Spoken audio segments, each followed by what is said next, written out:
Hello! Are you Hi. ready for all hell to break loose? Woo, hell! Yay! No, It's HE double hockey honestly. sticks. Yes. Honestly, no, I'm not. You're not? But Man, what vote do I get? 2 years you've None. been like, man, I wish the gates of hell would open up on our campaign, and now you got it, buddy.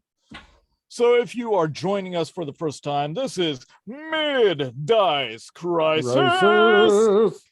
We are a bunch of middle-aged people living our best fantasy lives through D&D. It's not therapy, but it's close enough. It's all I can afford. gets us by. Gets us by until next week. We do come at you weekly on the YouTubes, on the Instagrams, on the TikToks. Damn it. Mongo. Phrasing. All the social medias. Follow us, like, subscribe, share, comment. Right. We love comments. We get so rare, few of them. Right. I want to We're hear. that masochistic. We love comments. Yes. If you hate us, let us know. I guarantee you, nothing you can say can trouble me. However, we may be troubling you, our viewers, pretty soon, because we are skewing a little bit off of the D&D territory into a 5e compatible Sandy Peterson, who you may know of as Doom fame, Quake fame, Age of Empires, Lightspeed, all the Dooms. Cthulhu Wars. Mostly Call of Cthulhu. Come on. Yes, Call of Yeah. Cthulhu. Yeah, Yeah. all that stuff. Way to bury the headline. Yeah. I'm sorry, but I was reading. Planet So- Apocalypse. Yes, Planet Apocalypse. And get it out of my light there. Planet Apocalypse. Ooh, shiny. Oh, I love it. Look at this guy. Look at this guy. Yeah. He's a little devil guy. It will Little soon devil. be covered in blood. So many issues. So we are, and there's another one. So yes, we do have Planet Apocalypse. If you are interested, they have been featured on a number of different online thingies. You can find them at Peterson Games. We are not sponsored by Sandy Peterson. However, we are we know of him and his family and wish him all the best in these trying times. And if you like what we're doing, make sure to look them up too, because just like you, they're going through pandemic and shortage of supplies and all that stuff. We're doing this from home, so it's not that big for us. But if you want to see some of those tasty tabletop games come your way, Sandy Peterson is responsible for a lot of them. So give him a look. Yeah, Cthulhu Wars over there. It will eat your house. It will. It will. So again, Mid-Dice Crisis, Sandy Peterson Games, Planet Apocalypse. Just for now, we'll see what happens. It may completely destroy all D&D forever for us. But speaking of, last week we had a shopping-ish episode where our dear Riona was like, oh, we get to shop and I get to ask questions and maybe we can find a nice bathhouse to relax in and it'll be so great. No. Group bonding. I was shooting for group And we're gonna have to- bonding. Like some of those. Yeah, Ah! some of those did Scary. pop up. As Yeah. everybody is relaxing in a tavern, a group of probably look like adventurers came bursting in. Ah, where's the back door? To which they were shown and slightly interrogated and beaten up by the party. Dead birds are falling As out one of the does. sky. Yes, as one does. Dead birds are falling out of the sky. People are screaming and running everywhere. Part of the group goes to the front door and looks out and says, oh no, there are demons coming this way. Part of the group stays and watches the demons as they're coming down the city streets with buildings on fire and dead birds falling out of the sky and people being like ripped out of their sandals as they're running away and pulled up into big gaping maws and assimilated into extra appendages for these demons as they crawl across the buildings and across the street. Others were like, I'm out, and ran. The smart ones. Well, we'll see. So when we last saw our group, we have and correct me if I get this wrong because lots happened. Haskar, you were staring out front and saw all these demons coming down, and you were like, I need to run that way for the shop. Am I correct on that one? You are with my bard. Okay. Just saying. So you have your bard clone time placed extra Echo. echo. Yeah. Echo. Yeah. Let's be Echo. correct about it. Echo Knight. Just give him flavor. Anyway, you have your bard Echo running along with you. Torsten, you saw Riona run to the back and was like, I gotta get my llamas, as she always does. Don't go alone. So it's dangerous to go alone. Take Torsten. Scrack, where were you going? I was out in the middle of the street. I was already out of the tavern. You said like half of a townsperson's body was thrown and hit the wall next to me, and I saw that thing that I just flashed from the book.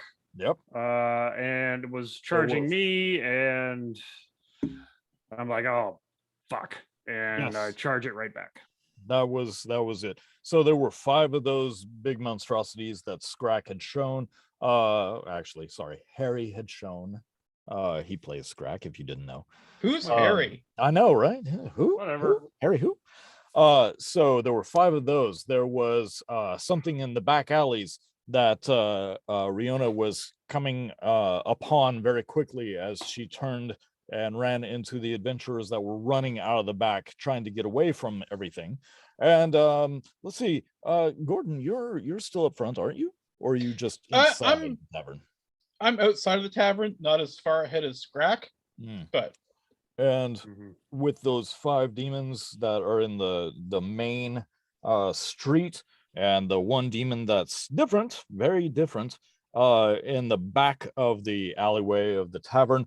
And then, of course, you all heard and saw as a very large horned beast with 2 mouths, one oddly located in its groinal area. I didn't design it. If you like that sort of thing, blame Sandy Peterson. So you saw him crack a spine whip and demand to assimilate and devour. And that is where we are going to pick up. We've already rolled initiatives because that's really boring on camera. We're going to do it off camera so you don't have to watch us. The first that go through, the howling maggots, the thing that Harry showed everyone.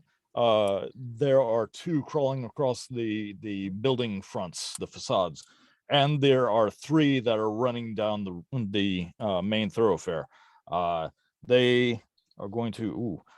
There's people still running around, and let's see what they do. First one, Scrack. Since you are standing there and you're not quite where they are.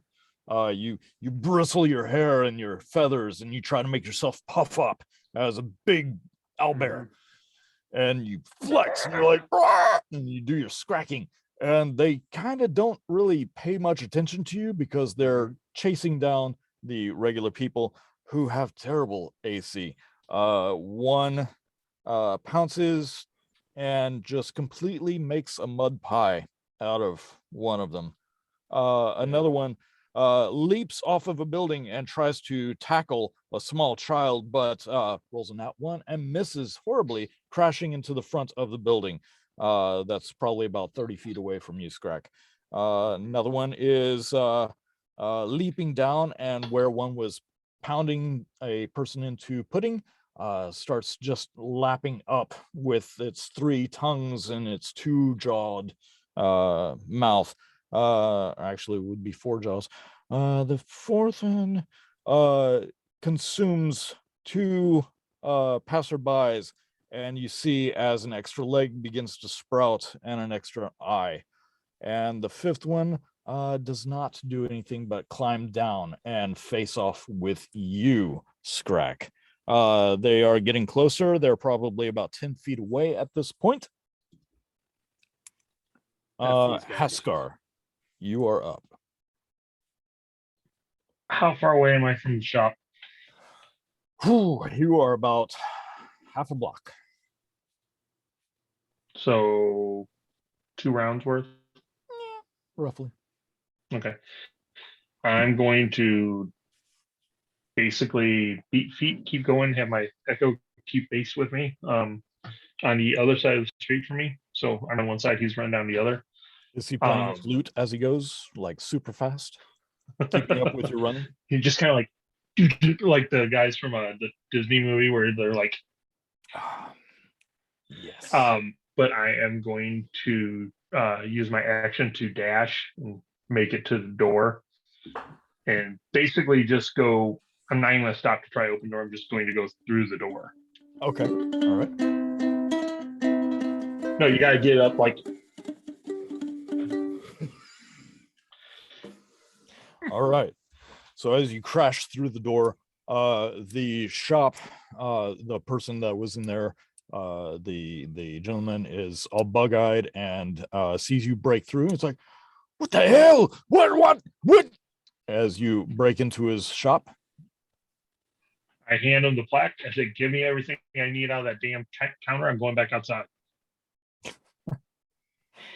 As he sees another demon romping by and lapping people up and assimilating them as their spines break in half. And he gives you everything and runs to the back of his shop, where you hear a blood-curdling scream and a crash, and then just the screams from outside.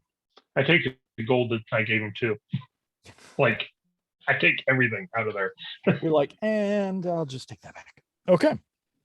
And then I turn around and get ready to run back out the other door, towards my friends. Scrack, your time to shine, buddy. You got two of them. Dude jumped off the roof and is facing me.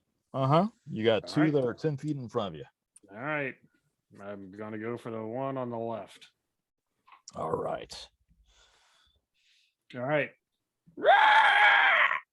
Attack. All right. Roll. 9. 9 does not hit. 9 really? He's been waiting for a week to attack, and it's 9. Yeah, 18. 18 does hit. 18 does hit. All right. He takes 10 points of damage. Woo! And then I'm going to try to circle around and put the one that I fought between me and the other one, right? Okay. Like I don't want to get flanked, right? So I'm going to try to So there are buildings all around you. If you want to just like put your back towards a building and them in front of you, you can totally do that. Okay. All right. Yeah, I want to try to avoid to get 2 of them on me at once. Oh, absolutely. I don't blame you. All right. Is that your full extent of your move? Yeah, I'm not going anywhere else. All right. Next up will be Rusty. All right. I'm going to pull out my holy symbol. Does it light up at all? Your holy symbol, it has only lit up about 2 times, I think, total. And it's usually pretty weak. If it doesn't light up, I'm going to rip it off and throw it to the ground. And yeah, it does light up very little, like you can barely notice it. I'm going to call out, "You said you'd have use for me. I don't know who you are, but I'd have use for you right about now." Okay. Is that the extent of your round? No, I'm going to draw my sword, my frostbrand. Okay. And I'm going to cast Levitate on the demon on Scrack's right. Okay. And don't bother rolling, because I'm going to use my portent. He rolls a 1. Nice. Okay. So the one to his right is now floating 20 feet in the air. Excellent. Awesome. So Scracky is out of reach for you, but he is also swinging his arms and legs wildly as And his I'm out of tongue reach for lash him. around. Exactly. His tongues can reach 10 feet, so yes. All right. Thank you, short Short naked stack. gnome. He's surprisingly not naked this time, but yeah. Really? All right. We didn't go to the baths, so Really? Not naked yet. It's Yet. matter of Yet. time. Torsten, as you are chasing Riona around the corner of the back to where the duo of Hall and Oates are stabled, you do hear screams come from ahead of you and ahead of Riona, as you see one of the adventurers that had burst into the tavern earlier. He comes crawling out, and you can see there is a bite mark. It's not a bestial looking bite mark, but it's an oversized human looking bite mark, flat teeth type of bite mark. It is a lot of indentations and some cutting of the skin as he is trying to crawl away, crawling away and yelling. He grabs his shoulder, and you can see his arm swell. The straps of his armor begins to tighten, and he starts screaming as he falls down. He's trying to tear it off, and as it swells more and more, his skin turns shiny, first in the shoulder area, and then you can see his neck and face expanding and his skin getting shiny. Just the skin being pulled taut, and as the muscle swells on the shoulder, neck, and facial region, partially on the chest as well. The straps and the clothing cutting into his flesh. As he screams, his skin bursts open, and he is still alive, in a lot of pain, and there's blood and gore everywhere. As you can see, his muscles are just still getting larger and larger. That is all happening. accelerated quickly. Yes. It is all happening in front of you, and especially in front of Riona. Well, I'm going to get in between Riona and the slowly exploding guy. Okay. Because He's inflating like a balloon. and Yes. and I'm low pan soon. I'm gonna use my free action to lock in the yellow spike into my Targe. Okay. Lock it in. And then kind of recalling everything I've learned over the past couple of days about how magic kind of works now. That I can pull from fire and from my own blood and everything. Okay. I set myself I set myself in between Riona and the slowly grossly dying changing guy, and in the spirit of putting him out of his misery, I draw from my insides, focusing on the blood that courses through my veins and the fire that burns deep in my chest, and I cast guiding bolt at him. Okay. Before you cast guiding bolt, you slam the spike into the socket of your Targe. You twist it because you got to screw that sucker in. Right. And as you do, you hear a zzz. And when you let go and you prepare to shield yourself as you are going to cast your spell, your spike shoots out from the Targe and hits the who are you specifically aiming at? The guy that's growing Swelling and guy? screaming and grossing. Okay. Yeah. So it shoots out and buries itself deeply, but you realize there is a very thin wire connected to your Targe. and the spike. And you feel, before you can throw out your guiding bolt, you feel magic go through the shield down the line, and the guy screams in pain as smoke comes up from him, and he falls on the ground, still swelling but unconscious. You literally just hazed a fella. Well, that's pretty cool.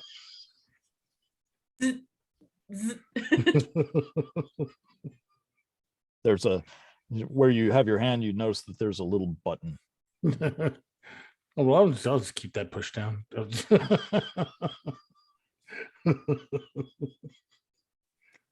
You still want to cast your spell? Yeah. Okay. So you call upon your blood and everything, and you are managed to shoot it out. Are you going to shoot at the same target, or are you looking for something else? He's the only thing I see. Yeah. Okay. All right.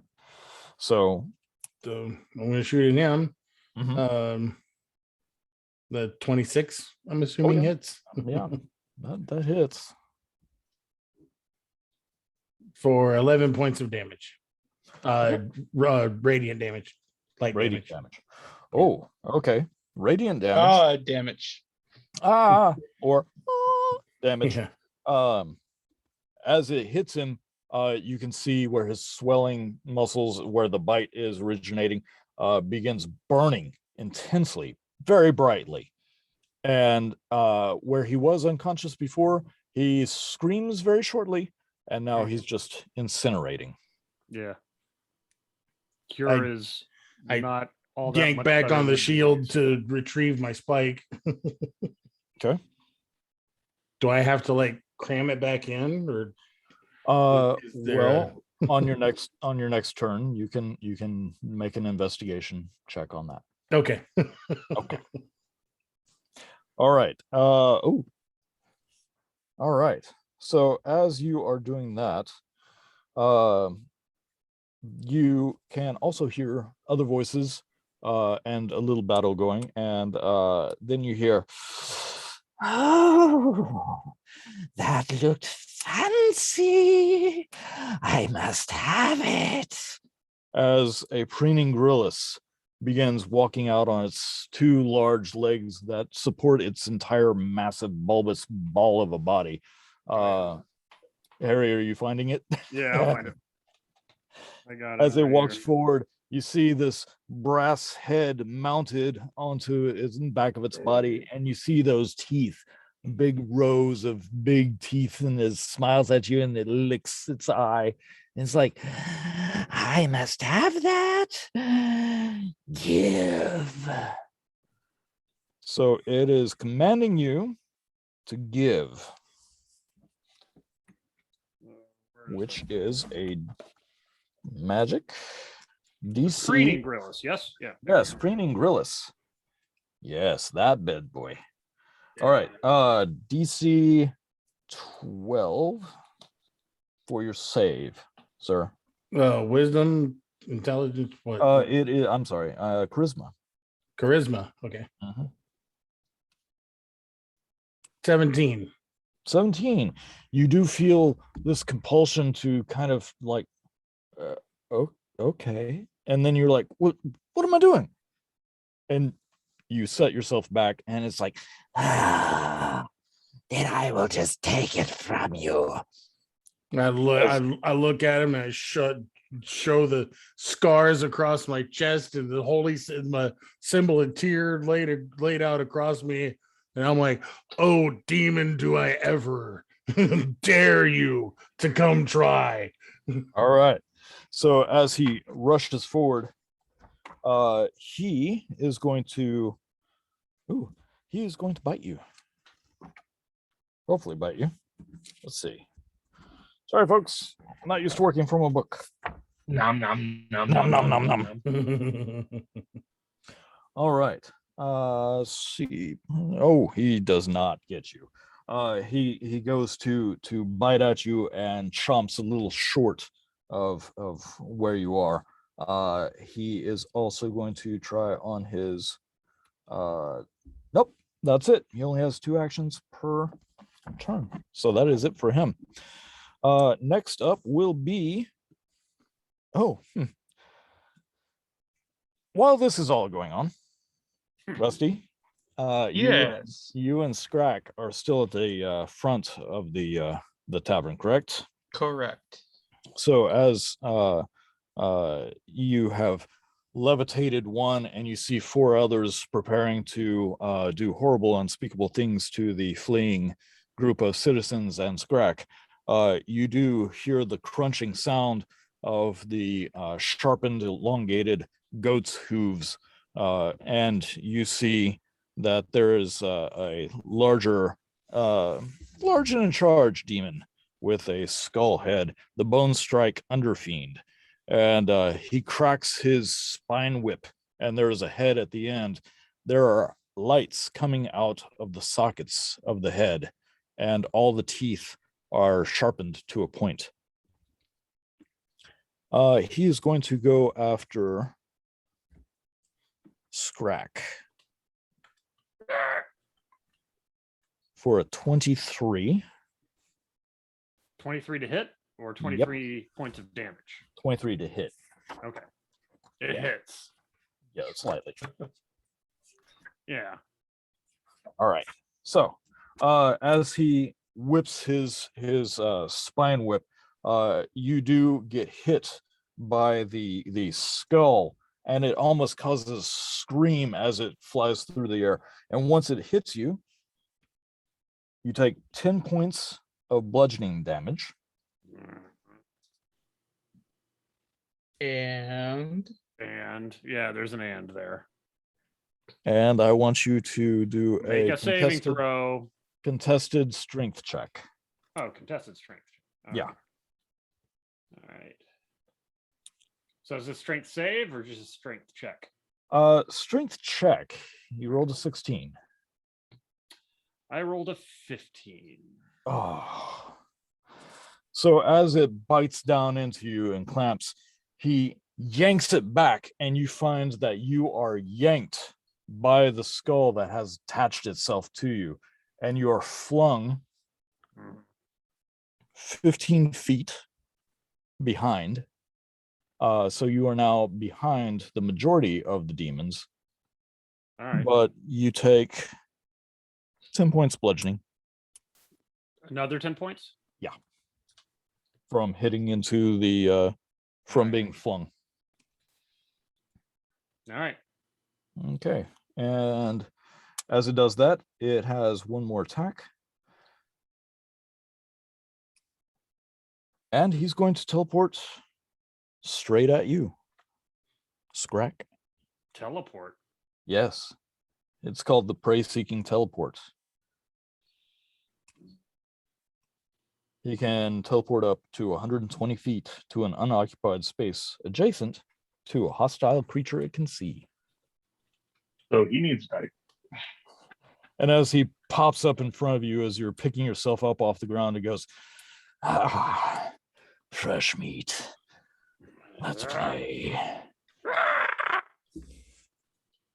All right, Riona, you just watched as Torsten did all this in front of you.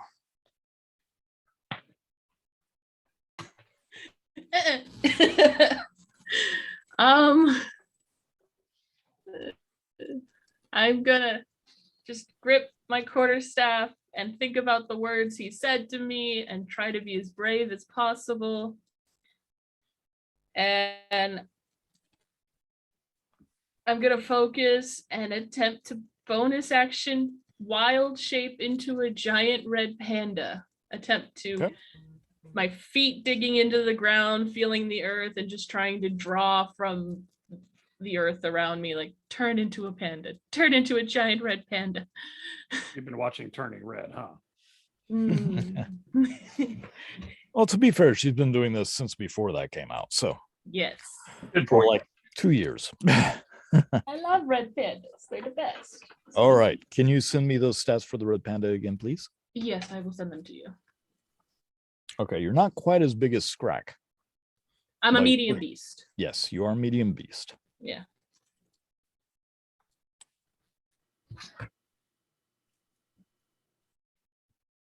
All right.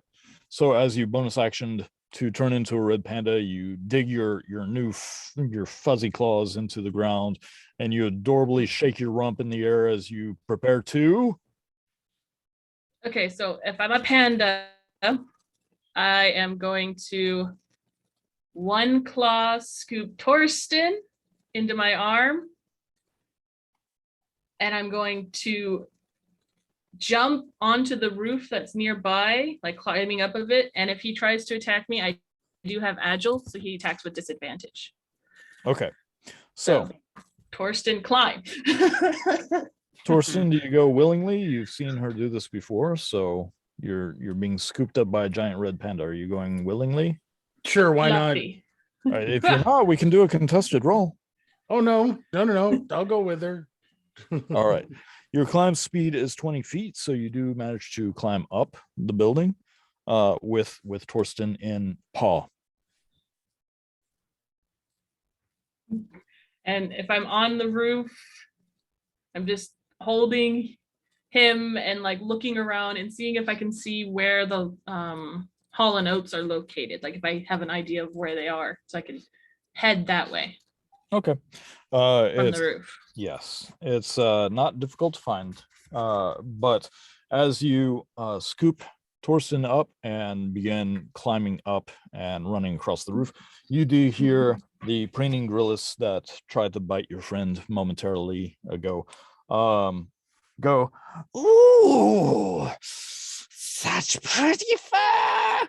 I want it!" just a little faster if I could. I'm just like, go. Where are you? Anyway, all right. Next up. Oh, the howlers are back. Okay. Does Max get a turn? Max does get a turn. Trouble is, he's not there with you. So That is true. he's in the tavern. Just making sure you remembered your own NPC. Oh, yeah. He has one leg. He's kind of slow. That's why he rode on the cart. So yes, he does have one leg and a prosthetic, but it's still slow. 5 more turns and he'll be out of the bar. Exactly. He's got a movement speed of 15 on his own. That's just him base. Anyway, all right. So, Scrack, as you are facing down this bone strike underfiend, 2 of the howling maggots turn around and target you. Let's see. We've got 9 does not hit. 13, does that hit? No. All right. So they are trying to walk around the bone strike underfiend in a way to try to get you cornered against the building, slowly trying to surround you. The thing that you didn't want. Right. But So- yes, like predators, and you're the prey. You have the bone strike in front of you. Do I have like the back, the side of a building is behind me? Yes. And are they trying to array themselves sort of in a circle, half circle around me? Correct. Okay. Is one of those the ones that's levitated? Nope. Okay. Yeah. So it's 2 of the 2 of the howling maggots on howling either side, maggots. Okay. with the And bone then- strike underfiend in front. All right. So They are snarling and swiping at you, but they did not hit. yeah. So I'm going to try to barrel through. I definitely don't want to get surrounded. I am going to barrel through one of the howling maggots. Well, Try to attack him and get myself a little bit more out into the open and not get Good. pinned. good to know, but it's not your turn yet. Yeah.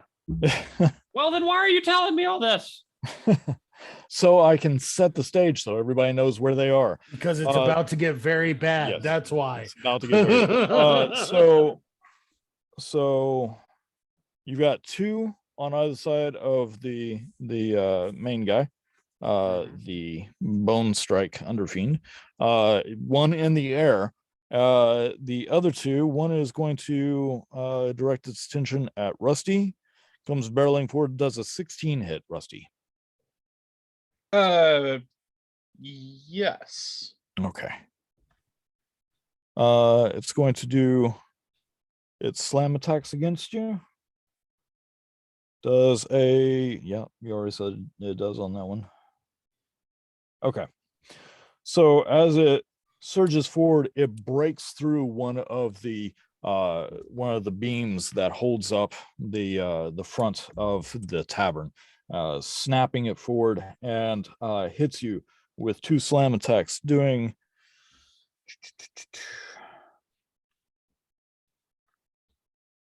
14 total damage. Okay.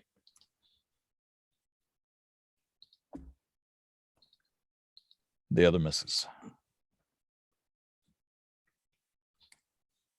Now it's Haskar's turn. That's 1 concentration save. Okay. Making sure the one is still above. Yep, we're good. All right. All right. Haskar. So I'm going to run my full speed back to get within range, because I'm guessing the range of the hammer is probably the same as a dagger, 20 to 60. Yes. So I'm going to get up to a point where I can throw it, and I'm going to throw. I can see the thing surrounding its back, right? Yeah. Okay, I'm going to throw my hammer at one of them to try to take it off of them. Okay. And Gone from Haskar to Thorskar. does 24 hit? 24 hits. All right, for 8 points of damage, and then it returns me, right? Yes. What do they have to? What when I hit him with the hammer? What does he have? At what point does he have to make a save? A save against. Basically, when it starts him vibrating. Oh, yes. With that, what did you roll again for the attack? 22, sorry. 22. Okay. 24. 24 for the attack. Okay. Yep. So you did strike it very hard. Okay. It did do damage. With that particular hammer, if you strike, you have to roll a 19 Okay. in order for it to activate that. Okay. So it's activated then, right? Well, you have to roll DC 12. You didn't say a DC against what? oh, I'm What sorry. you told me about. For a hammer. It's got too much stuff here. Sorry. I believe a hammer is a DC. Come on. DC 15. Okay. So it's But DC Constitution. of 1 against what? Constitution? Yeah. Then you need to roll a DC 15 for one of the ugly that I hit. yes.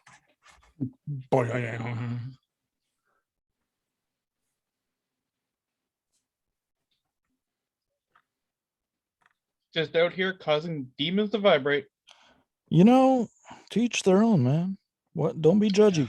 I was No, not no, judging. No I kink was just shaming here. I was just pointing out what was going on for anyone who may have missed it.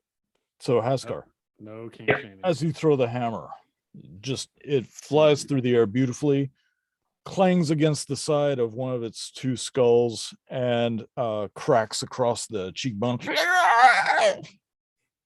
And as it comes back to your hand, you feel the slight vibration in your hand. Okay. I'm going to throw my hammer again at the same one Okay. for a 12 to hit. That does not hit. Okay. And I'm going to use my action surge to make 1 more strike. All right. Actually, 2 more strikes, because it's an initial action. So I'm gonna throw my hammer again. 16 hit. 16 hits. Okay, and that's going to take Freaking fighters. another 8 points of damage. Okay. And does it do anything to him? All right. Yes, he rolled a nat 1 on that one. So as it comes back to your hand after striking it the second time, you feel and you can even hear like tinnitus in the ear almost, but everybody around you can hear it. And you see it go as it takes extra damage as it is holding its skulls with its big meaty paws. You can see cracks begin to appear around where it hit, and you can hear the vibration from your hammer and from the skull that was hit. Okay, and I'm going to take my last throw at it. I'm going to use my what the hell is it? Bonus action. No, it's my feature. I had just like Your brain echo, farted on it. your echo guy. No, and that's gonna come up after that. But it's Your llama. Your give us a hand. What are you? I'm just gonna throw my fucking hammer again. Just talking. Okay. All right, and Fighter hit things. 13 to hit. 13 does not. Oh, I'm sorry. 13 is its AC. Yes. Okay, and it's going to take an extra 11 points of damage. 11. Yep. So as you throw it that last time and it slams against the skull, one of the skulls just shatters, and you can hear that ringing stop abruptly as the hammer comes back, and the creature swoons a little bit and is barely able to stay up. Okay. If it had blood coming out of its skulls, then it would be very bloody right now. Okay. I'm going to tell my echo to do something to the big guy. Okay. For my bonus action. Yeah. And my echo is going to cast blindness and deafness on the big guy. Okay. Your mother was a Con save hamster, and your father smelled of elderberries. Vicious Con mockery. save 15. All right. So blindness and deafness, correct? Yeah, and I'll blind him. All right. 15, you say? Con save 15. Ooh, failed. That's too bad. So as your bardic guy, I'm picturing like the Pluderhosen, the big poofy shorts back in the day with tights. The big collars, the fluffy Oh, yeah. hat with the the whole 9 yards in a pink tone quail to it, too. feathers, very pimped out. Yep. And he's pink toned the whole way across. Oh yeah. So as this pink toned poofy bard version of Haskar leaps forward as he were in a ballet, strumming on his little lute, you do hear the Bone Strike Underfiend start to lean forward against Scrack and suddenly stop and grab hold of his face and start screaming, as you can see a cloud of darkness go over each of his goat-like eyes. And it is now Scrack's turn. Oh my gosh. Wow. Well, that's a wonderful development. Yeah. Yeah. I mean, we took 30 minutes for Haskar's turn, so are you Shut up. ready now? Yeah, I know. He always Spiders. rolls these character classes to get like 9 actions per round. Like, I don't know what the deal is. All right. Some of us just want to hit something. Some of us Can only hit something. just want to hit something. All right. So do I get advantage on the blind dude? Yes, I will say you definitely can get advantage on the blind guy, but the 2 howling maggots, no, they are focused on you and they haven't been messed with. Too All much. right. Well, frickin' Enormo dude, Okay. boned guy is clearly, I think, more. He hit me with a 23. So Bone Daddy. there's a problem here and it needs to be addressed. Does it? Yes, it does. All right, rolling to attack. Yeah, he's living and he should be dying. All right, dirty 20. 30-20 hits. So he takes 8 points of damage. Okay. And another attack. 15. Does 15 hit? Yes. All right. Yay. And so he's going to take another 8 points of damage. That's 16 total. Okay. And I tell you, I'm going to take another, I'm going to use an action surge and take another action. So now I'm going to grapple it. him. Oh, okay. I'm going to like try to jump on him and smother him. Okay. And let me clear all that off. Yep. Roll. And 21. All right. So as you slam it twice and then leap up and grab onto it with your big bear hug of an attack, I just kind of picture you like arms around and the claws just slightly go in a little bit. Yeah. Yeah. And like, so he had like some kind of whippy thing. He did. He had a spinal column with a head attached to it. Right. And he's holding that in his hands. Well, one of his hands, yes, it's down to his side, and he had a hold of his face, trying Right. to figure out what was going on. I imagine when you grappled him, you probably caught his arm Right. up like this and the other one down. Yeah. I'm hoping that I've caught his arm up, and as I grapple him, I'm going to be biting him. So, All right. All but right. that's for a future turn. Hey. Future owlbears will be biting him. But Yes. present owlbears. Because grab little did Haskar know, Scrack also took Echo Knight, and several of them just pop into existence. And Some with Hasker, armor, some with little barred hats. and Hasker just falls over laughing uncontrollably. All right. Rusty, you are up. All right. As Please part mind of my that. action, I will move the one I am levitating 20 feet further up into the air. Okay. And then I will cast Mirror Image on myself. Nice. So as long as we're doing this, a whole bunch more Rusties pop up along with everybody else. Okay. How many Rusties? There is now 4 of us. 4 Rusties. 4 naked gnomes. No, they're all wearing clothes. But they're all sheer. Indeed. I mean, if you were naked, it would be a very good distraction. I was going to say, like, really, every little bit helps. And we do min little. Oh. He's a tripod. He is a Oh. tripod. And that's my turn. That's your turn. All right. After your go, it is Torsten's turn. Torsten, you just got snatched up and thrown up on a roof with a giant red panda and left behind the preening grillis. When Riona yanked me away, did the connection to my spike loosen or fall off or follow It with can me? it can go only 15 feet, and it is a thin metal.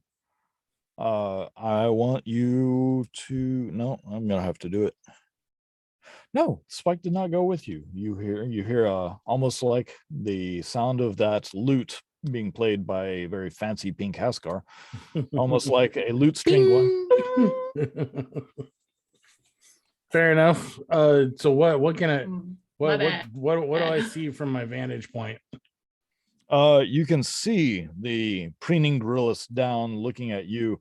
You can see a couple of the adventurers in the alleyway that are trying to get away from everything that's going on because they are also hurt from the preening grillis. You see the smoking remains now of the one that you hit with your targe. You can also imagine, let's see, let me look at the map because I have a map. From this vantage, yeah, you can see the fight going on. Okay.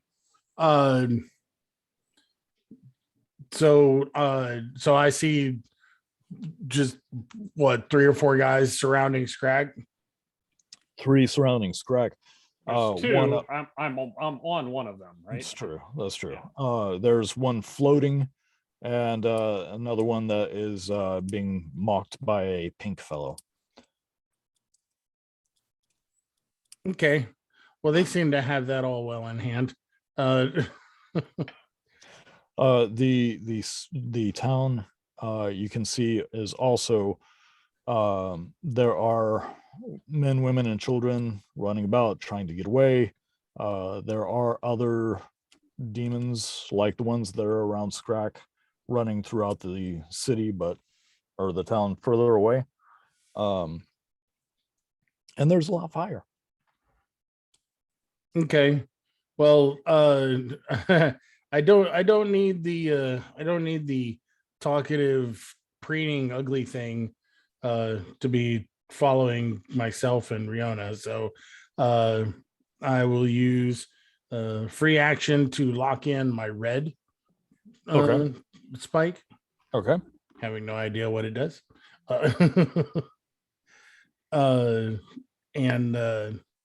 And I will I will cast guiding bolt at it as well. Guiding bolt at the preener. Yes. Okay. So hit, cast, and then roll. 17. Okay, that hits. There's a creature in here that's like made of butts. Just That'd be 13 points of radiant damage. 13 points radiance. Nice. No butt monsters, please. And as a bonus Not action, today. and as a bonus action, I cast Shield of Faith on Riona. Okay. And as I'm casting it, I look at her and I wink and I say, "Fear not, you're doing great." And a light begins to shine around you, and your AC goes up by 2. So as you're doing this, a lot of the cuts that you had opened on yourself just a day ago are reopening. This is a lot of movement for someone who's had a lot of cuts. So yeah, hence the blood flowing. All right. All right. Is that your go? Yes. All right. So as you hit the preening gorillas, it is very unhappy with you. It does not have a whole lot of movement. Well, it has 25 feet of movement, but it is making its way towards you. And I'd love to see this thing climb up a building. oh, it has hands. Little itty bitty arms. Yeah, itty bitty arms that are locked down with some shackles. Strong Not to hand. mention it's wearing iron high heels. But yeah, as it's running forward, trying to chase after you, all of its extra chin flap, kind of like Mitch McConnell, just wobbling everywhere as it's running. That's the most disturbing thing you've said so far. Right? Seriously. That's more All the disturbing than Yep. Demons made of butts, no problem. Mitch The McConnell's Kentucky chin. Waddle comes after you.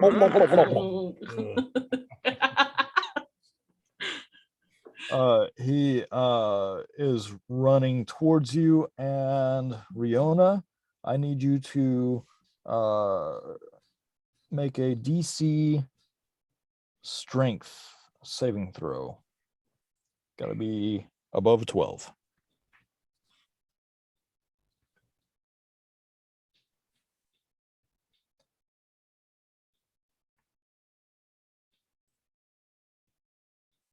Okay. You said this was So it's faster. +1. Oh yeah. So 3 + 1. So 4. 4. Okay. So as Torsten says, you're doing great. Did you add your armor class to that? Was your armor class total? 17 now. 17. Okay. So as Torsten says, you're doing great. You barely managed to duck under as this force, almost a lightning type of force, comes screaming out at you from its big jowls. And it slams into the side of the building where you were crawling across and shatters it. You do see blood spattering everywhere. There was somebody in that room. Did not fare too well. But because you have a 17 AC now, he missed you. All right. Bone Strike is going to try to get out of Scrack's grapple. Yeah. All right. Fails miserably. Oh yeah. Does he? Okay. Yes. I'm strong. You are strong, but He's he also- long and he's strong. Hey, smell isn't everything. he's getting his friction on. So he rolled in that 1. So one arm is still up here, the other one is down. I'm going to say that as he tries to struggle, you just pull in tighter on your bear hug, grab him with claws. I'll even let you Right. do damage. Well, you see, I Go get for it. attacks on grappled creatures. That's so, true. That's true. So I can attack this dude first Andy's blinded. when so. my turn comes. Hey, you can do it as a reaction because he's trying to do something against you. Okay. Well, the first if I can do a reaction attack, it's going to be a shove, and I'm going to make him prone. He's Okay. Grappled and prone. Okay. So The that doesn't do any owlbear damage. is a tavern brawler. Hmm. So he's on the ground now, and all attacks against him have advantage. Okay. And he's Excellent. blinded. So And he's blinded. I will even say he drops his whip because All right. of that natural 1. So he is now kicking and flailing to no Ah. avail. He is Owlbear's screaming- got beaks. yes. He is screaming for the others to attack and get you off of him. Yeah. But that's all he can do on his turn. All right. Riona, you are up. Just dodged out of the way of getting slammed with an attack. You've got extra AC and you got a Torsten.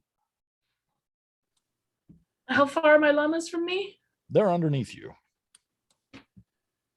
Boop. I leave Torsten on the roof and I hop down.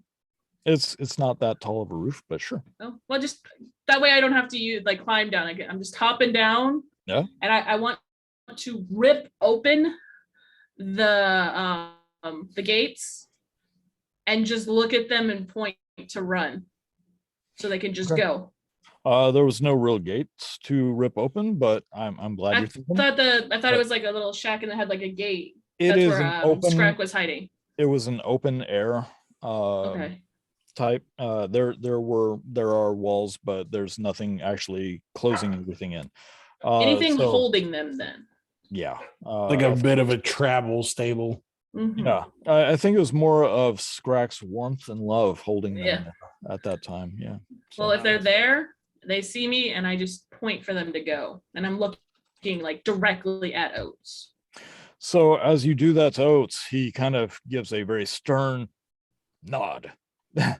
And Yeah. he starts to go, and then you see has anyone seen The Emperor's New Groove when the Emperor is a llama and he's like doing that number? Yeah. Yeah, that's Hall. So I'm gonna roll for Mr. Hall.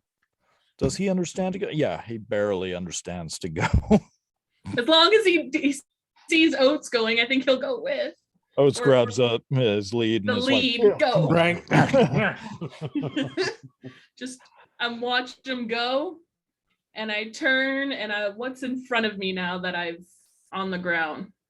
Right now you have a preening grillis coming up Mhm. on your side, probably about, let's see, probably about 15 feet away. And then everybody else is down a ways.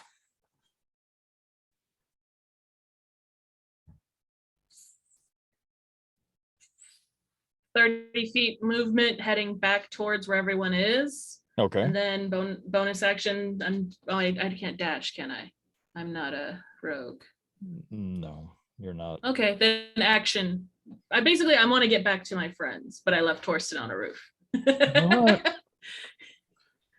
I'll be fine. Let's see. My tail's just like, boop, boop, boop, boop, boop. All right. Like, bye.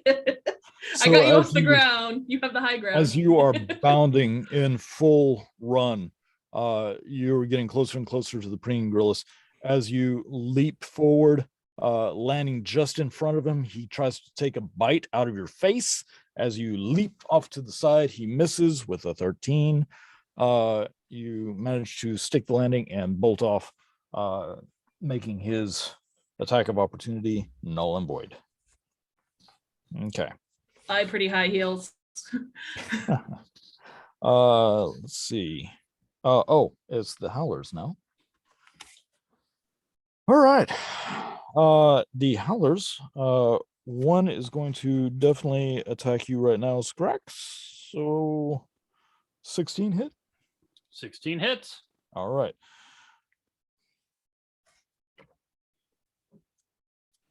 As you are basically on top of the Bone Strike Underfiend, one of them rushes forward and tries to slam you twice, All right.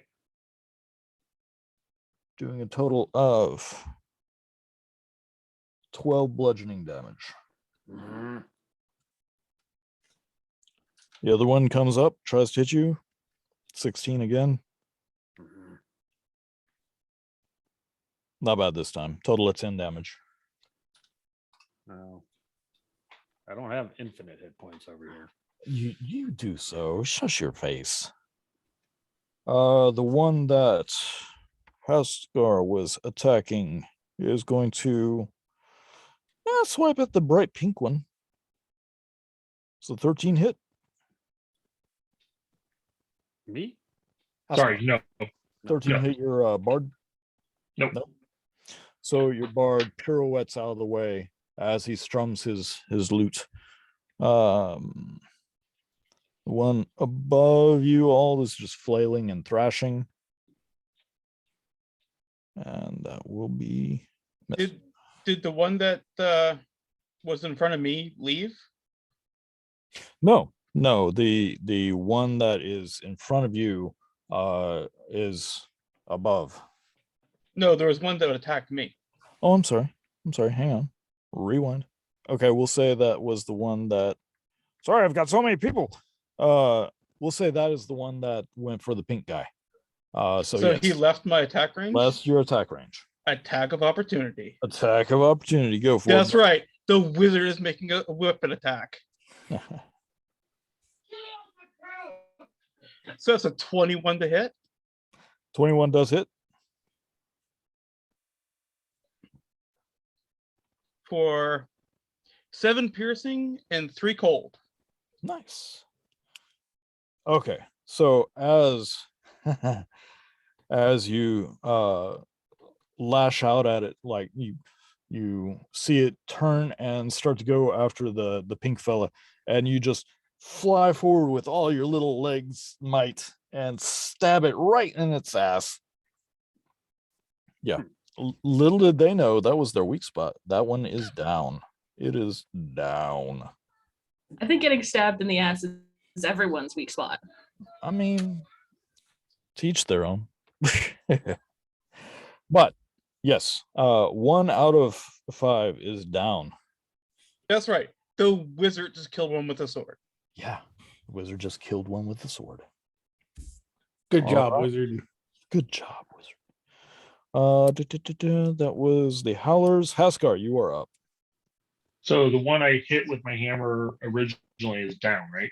Yep. Okay. So I'm going to There's the run up floating to one. I'm going to run up to the one that's attacking Scrack and have my um, Echo go 30 to the left, or basically keep up with me, but stay on the right hand side of me. So he's Okay. not actually in attack range. Okay. And first hit is 17. That hits. For 14 points of damage. I'm doing double hand strikes, by the way. You said 14? Yeah, 14 points of damage. And the next one is a 24. And 24? a DC of 15 on Constitution. Oh, yeah. Fails. And he takes 12 points of damage. 12 points damage. And this is a different one or the same one? Same one. Same one. 12 points damage. And he's now vibrating. Oh, yeah. He's looking rough. As you threw the hammer the second time, it hit him right in the sternum, which I can say from experience really hurts. Oh, But no, yes. I'm right up on him. I'm not throwing him right now. I'm double hand swinging him. Oh, okay. Okay. Yeah, you hit him in the sternum, and it is vibrating, and he is gasping. His jaws are looking rough. All right. With that, Scrack, you are Yeah. All right. I am going to bite this bastard. Get him. All right. So does a 26 hit? Yes, it does. Yeah, it does. Take 9, you dickhead. And does a 25 hit? Yes, it does. Take another 9. All so right. 18 points. Screw this guy. And You're just breaking off his horns and doing some damage to him. bonus action, I'm going to take a second wind. Nice. So D10.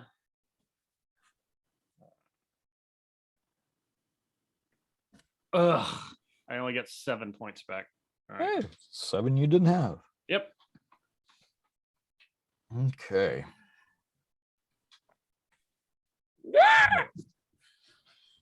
All right. That's Crack's turn. Rusty. You Okay. just killed one with a sword. You're feeling No, your right? oats, man. Ah! So there's still one of these He unbuttons one of the attacking. buttons on his shirt. He's like, yeah. There's still one of these guys attacking Scrack, right? There is one, yes. There's one floating, one attacking Scrack, one that one died. So there's actually 2 that are in melee with Scrack. Okay. I'm going to point at one of the ones attacking Scrack Mm-hmm. and yell, move, and cast Vortex Warp. Okay. So he So needs to make a con 15 save. Con 15 save. Oh, he does not make that barely. I am going to move him directly under the one I am levitating. Okay. Free action. Yeah, Harry sees where I'm going here. Yeah. I'm gonna move the Really? the levitating one up another 20 feet, so he's at 60 feet, Okay. and drop concentration on levitate. Nice. Give me a So sec- I don't know what Justin, happens the one- next, but give me a second. what did you just shove them, Gordon, or did you move him? no, it was a vortex warp, so he just Oh, kind of okay. teleported. Jeez. Okay. So, the one that's floating above, it's angry. It's thrashing and flailing around, screaming and trying to lash at anything with its long tongues. It gets thrown 24 or 20 more feet up into the air before suddenly feeling all force holding it in suspension disappear. And that you see that flailing creature, still flailing, fall directly on top of the other one. So currently, there were 2 that were attacking Scrack. Now there's 3 around Scrack. One is on top of the other. Both are prone. I don't know if I made this better or worse for you, but I did it. Fair. At least they're prone. Right? Yeah. Seems like a decent plan to me. I mean, so you've got one that hasn't been touched, but the others are looking kind of rough. Okay, Rusty Torsten. So, how far away is the party from me and the preening bitch? So the preener is closer to you, is probably about diagonally, I want to say 30 feet total. The rest of the party is probably about 65, dealing with those critters. Okay. All right. Well, is there a rooftop next to me that I can hop a little closer to the group, but stay on rooftop? Should be. Let's see. You're here. Yes. It's gonna take. Yeah. You can get, if you dash, you can probably get there. I don't want to get to them. I just want to get within like a 60-foot range. Oh, yeah. Yeah, no worries. Yeah, just like a little hop closer, but staying on the high ground. Yeah, the buildings are fairly connected in their build. Think Elizabethan Got you. England time. Okay. Well, I'd shuffle myself a little closer to them, and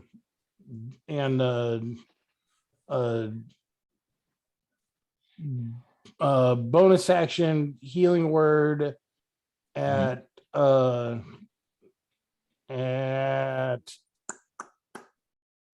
third level on old Scrack, All right.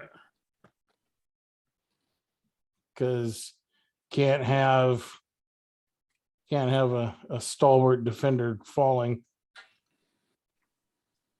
You're gonna get 11 points back of hit points, You stud. You. and then loves me, my wings. Beauty. and then as my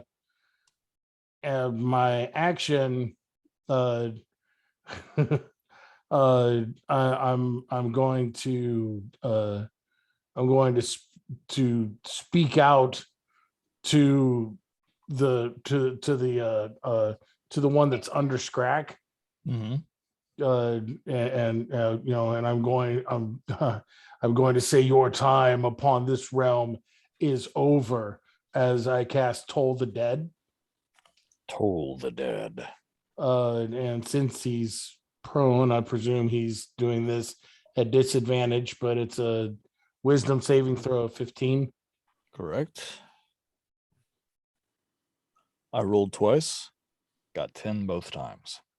All right, he's gonna take, and since he's lost hit points, correct? Oh, yeah. Yes, he has. Then he's taking 2d12 damage instead of 2d8 damage. Nice. Yeah. So when you cast that, it's like the start of For Whom the Bell Tolls. Yes. Bong. Dun-dun-dun-dun-dun. He takes 6 points of damage, necrotic damage. That's it? That's it. All that lead up for 6 points. I know, right? All 6 right. points. 6 points less than he had. All All right. right. Is that your go, Mr. Torsten? That is my turn. Yes. All right. So as you do this, you hear the preening grillis behind you at a ways.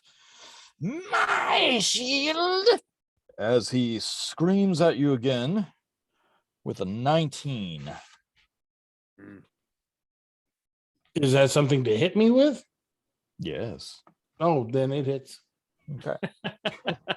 It's a ranged spell. Okay. So I need you to do a strength saving throw. Above a Okay. 12, please. 12 or above.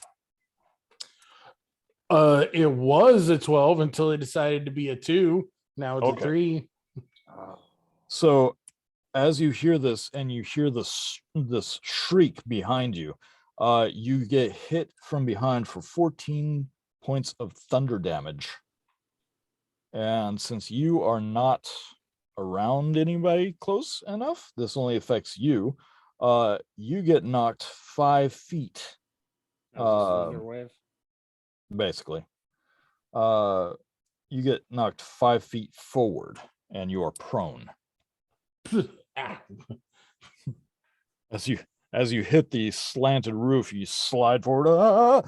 Whoa, whoa, whoa, whoa, whoa. All right. Oh, you are so dead.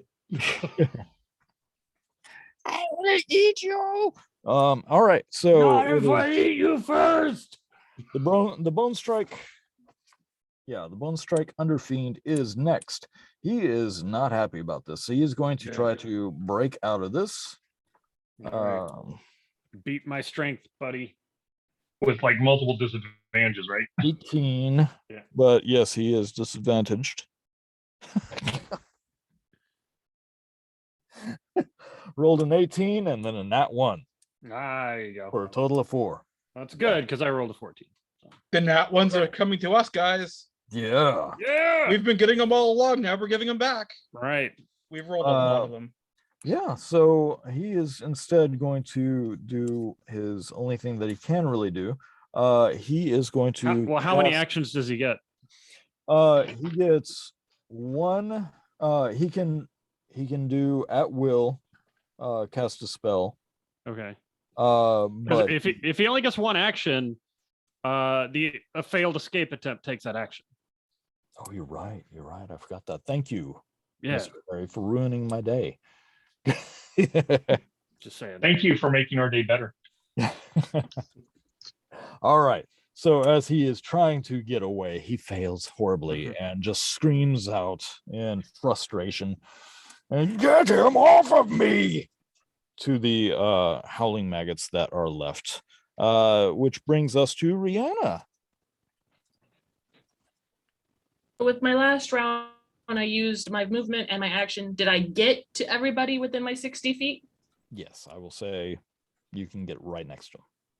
I would like to get as close as possible to Scrat because I know he had the 3 near him.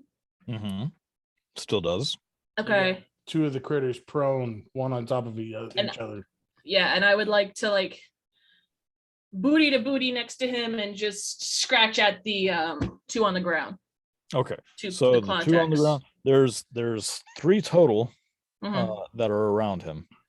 The ones on the ground that are prone, so it's advantage.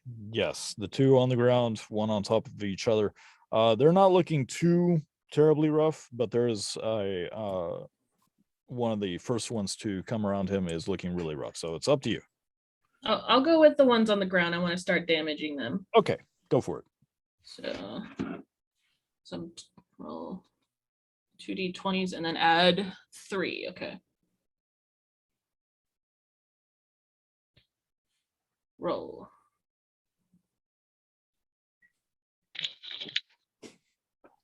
So 12 and a 12. So 12 plus, so 15 to hit. That hits. All right. And so.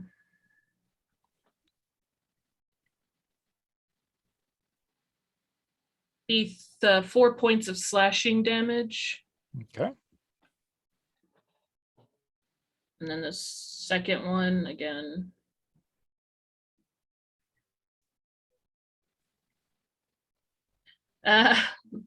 So that'd be 5 plus the 8. I don't think hits. No, that's Yeah. a 13. Actually, yes, that does hit. That's their AC. It's 13. No, it's 5 plus 3, so it'd be Oh. 8 total. I thought you Yeah. said 5 plus 8. Okay. Oh no, 5 plus No. 3. No, it does not hit. All right. There you go. Yep, I'm just trying to like stay as close to Scrack so no one can come up behind him or around him. Now, you did both of those attacks at advantage, right? Yes, both were at Okay. advantage, and I'm keeping an eye on the 2 on the ground so that if they try to attack me, they have disadvantage with agile. All right. All right. In that case, it is yeah, it's their turn. Okay. Skrek, Sir. one hits you. Actually, let me make sure it hits you before I say it hits you. One tries to hit you. Yes. With an 18. Yep, that hits. Okay. So the one that isn't prone is going after you with an 18. Does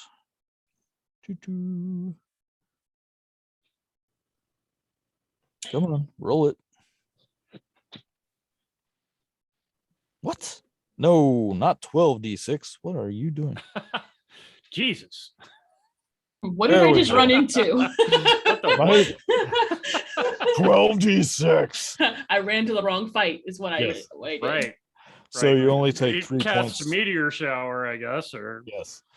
You take 3 points of damage from that attack. And 9 for the second slam. Yes. all right. Ah. So there goes your little bit of healing. Yeah. But the other two are going to attack at disadvantage. What? Attacking me? Yeah, Ren. the Okay. two that are prone currently and being eaten on by a red panda. Well, what about the one I hit? I'm sorry? What about the one I hit that was next to him? Yeah, it's all their Okay. turn. Okay. And with a disadvantage, 13 doesn't hit you, does it, correct? 13 does not hit. Okay. Yeah, they do not hit. All right. Next up is Haskar. Alrighty. The one I hit prior that I got to vibrating, Mm-hmm. going to hit him again. Go for it. To do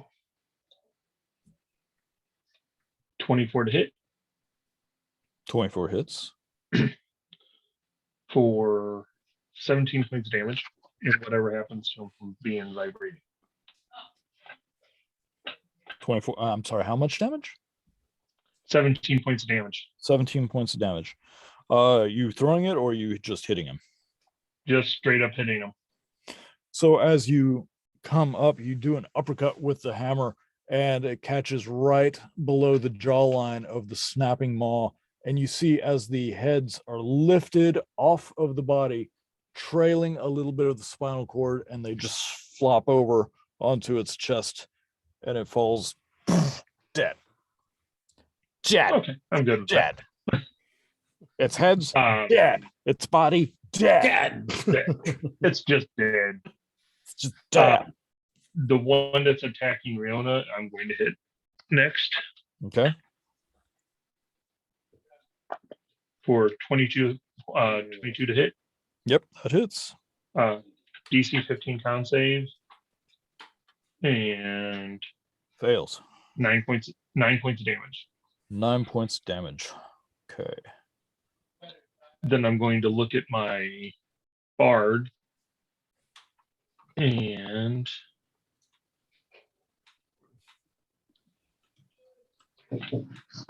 say, can you help my, okay, I'll be right there.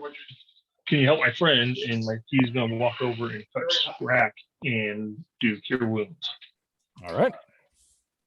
for 14 points of damage, or 14 points of health back. Yay. Nice.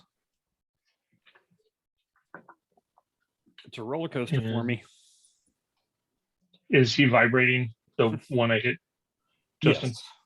All right, that ends my turn. All right. Excellent. All right. Scrack. You are up, sir. Yeah, God, so how's this guy feeling? This the bone dude, Bone Daddy. bone daddy. Like he's got to not be loving life. He's very irritated. Yeah, is he? Is he? Yeah, he's All very right. irritated. Rip this guy's throat out. Does he have one? Well, Yeah, he has a neck. his metaphorical throat, I suppose. It's all right. Weirdly enough, he has like fingers for nipples. It's weird. Is this the crotch gobbler? Yes, it is. Yeah. All right, biting this guy.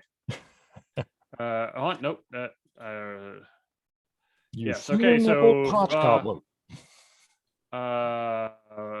14. A 14 hit. 14 does hit. That's its AC. Okay. All right. Good. All right. And so he takes 6 points of damage.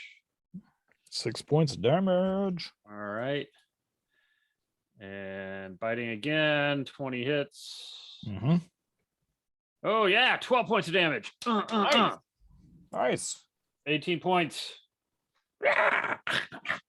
Nice. All right, he is hating life. All right, is that your go? That is my Ra- go. Keeping him Rusty. pinned.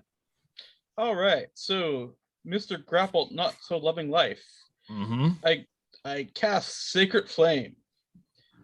So it's a Dex 15, Okay. and would that be at disadvantage because he's grappled?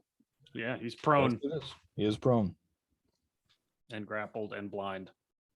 and deaf. So he failed. Yeah, he failed. Okay, He got just it. making sure. Does Yeah, this hurt two. me? No, Yes. All right. Yes, it does. All of the hurt. it's mental damage for you, but it's Uh-huh. 9 points of God damage. All right. And as a bonus action, I'm going to put a 3rd level healing word on Skrek. Nice. Yeah. I got good teammates.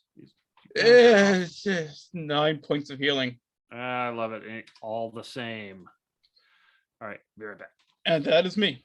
Nice. Okay, Torsten, you are up. Eddie, how you doing? I use my free action to stand up. Okay. I mean, it's not an you're in 5th edition now, buddy. It's half your movement to stand up. Oh, sorry.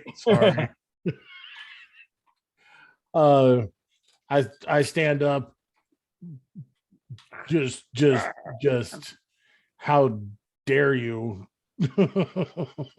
With this look of incredulity on my face.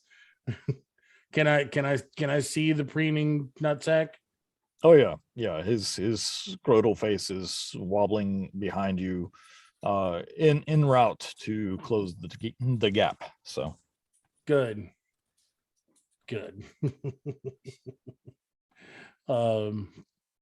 I am going to. I should guess this, but I'm not going to. ray of cold, so he shrinks up. I'm going to cast Guiding Bolt at 3rd Okay. level. All right.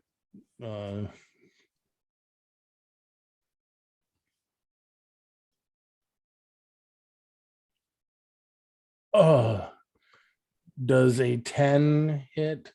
Does not. His AC is 13.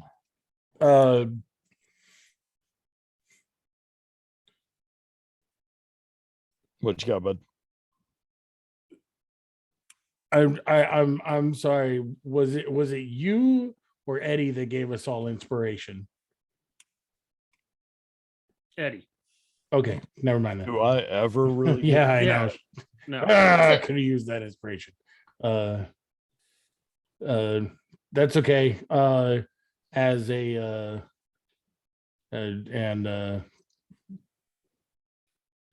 crap, I missed him. I'm so mad. That's I'm all just, right. I'm just gonna be mad. All right. So is that your go? No traveling?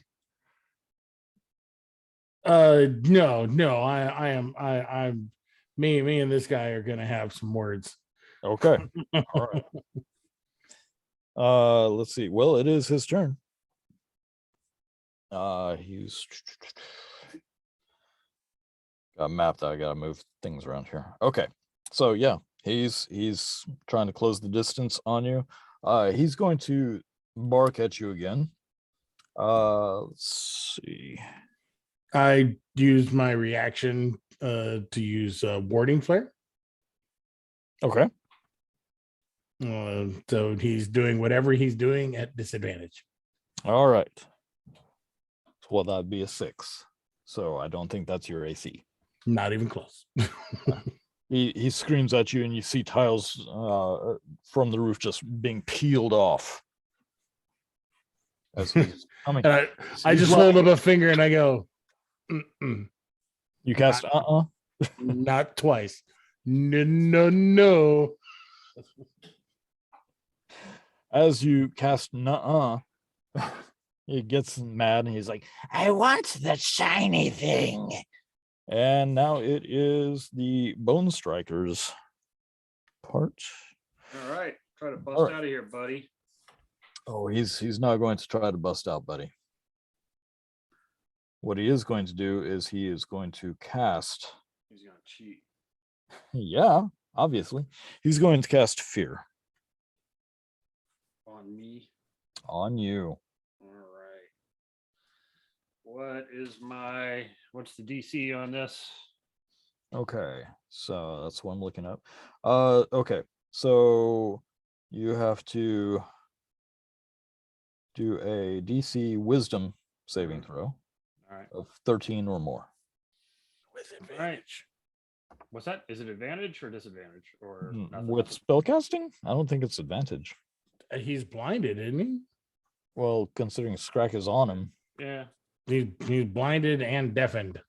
Okay. Whoever is on him, he's not happy with. You're the boss man. Well, I rolled a 19.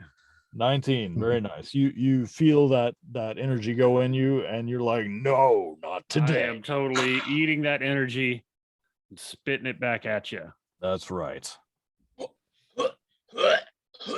Exactly. Giant owl hairball. Isn't that an owl pellet? Yeah, exactly. All right. So you're basically bitchifying my big guy. So that's cool. Riona. Yeah. Good job on grappling. And my turn to watch the baby. All right, let's see. So there's still 2 on the ground. There are 2 on the ground. They haven't tried to get up, or can't they? They can get up. They were taking swipes without trying to get up first, but their next round they will be trying to get up if they don't die. Intelligence is their dumb stat. It's pretty low.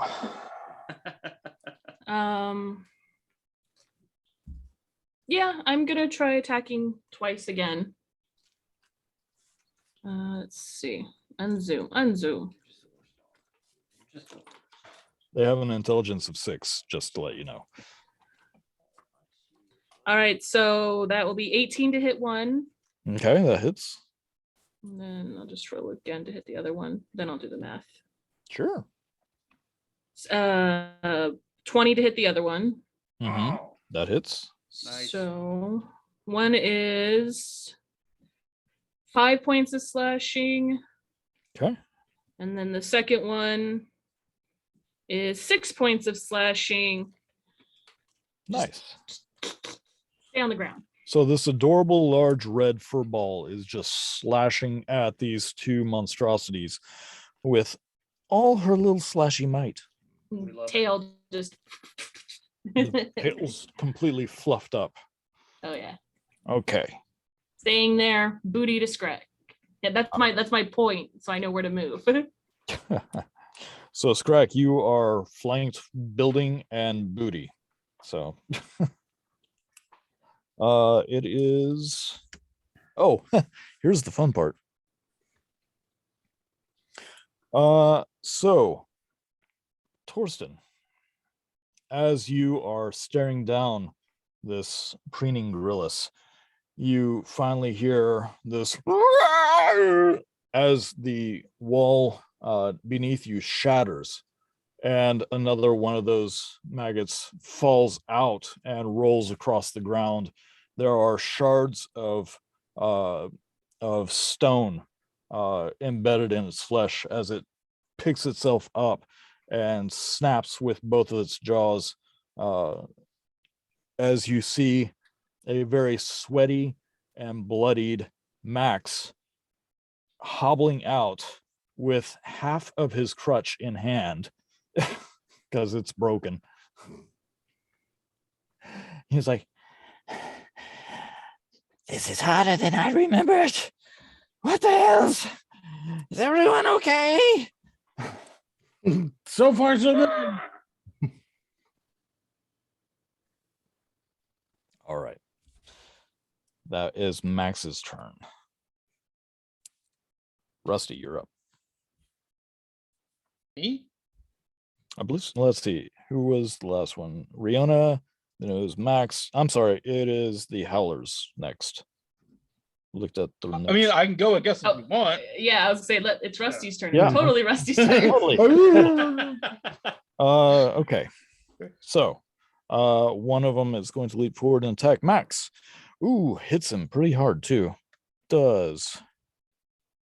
Where does that one come from? Like one of the ones we're standing by, or So there were 5 total of the howling maggots. While you guys were occupied, one of them had gone inside of the tavern, and Max has been fighting it, and it just got thrown out onto the street. It's pretty beat up, but Max just got hit by it coming back out.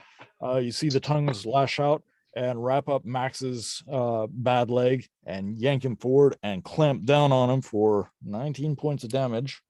Oh no, Max. Orston, don't let Max die. As he screams, he's upside down. You can see that there's blood coming down. He's upside down. Blood is trailing up his leg, as it were. You can also hear a snapping, but it's the fake leg, so it's just breaking there. Ah. But yeah, Max isn't looking too good either. All right. The other 2 are going to stand. One is going to lose all of its movement since it was directly under one of them. They're going to attack Scrack.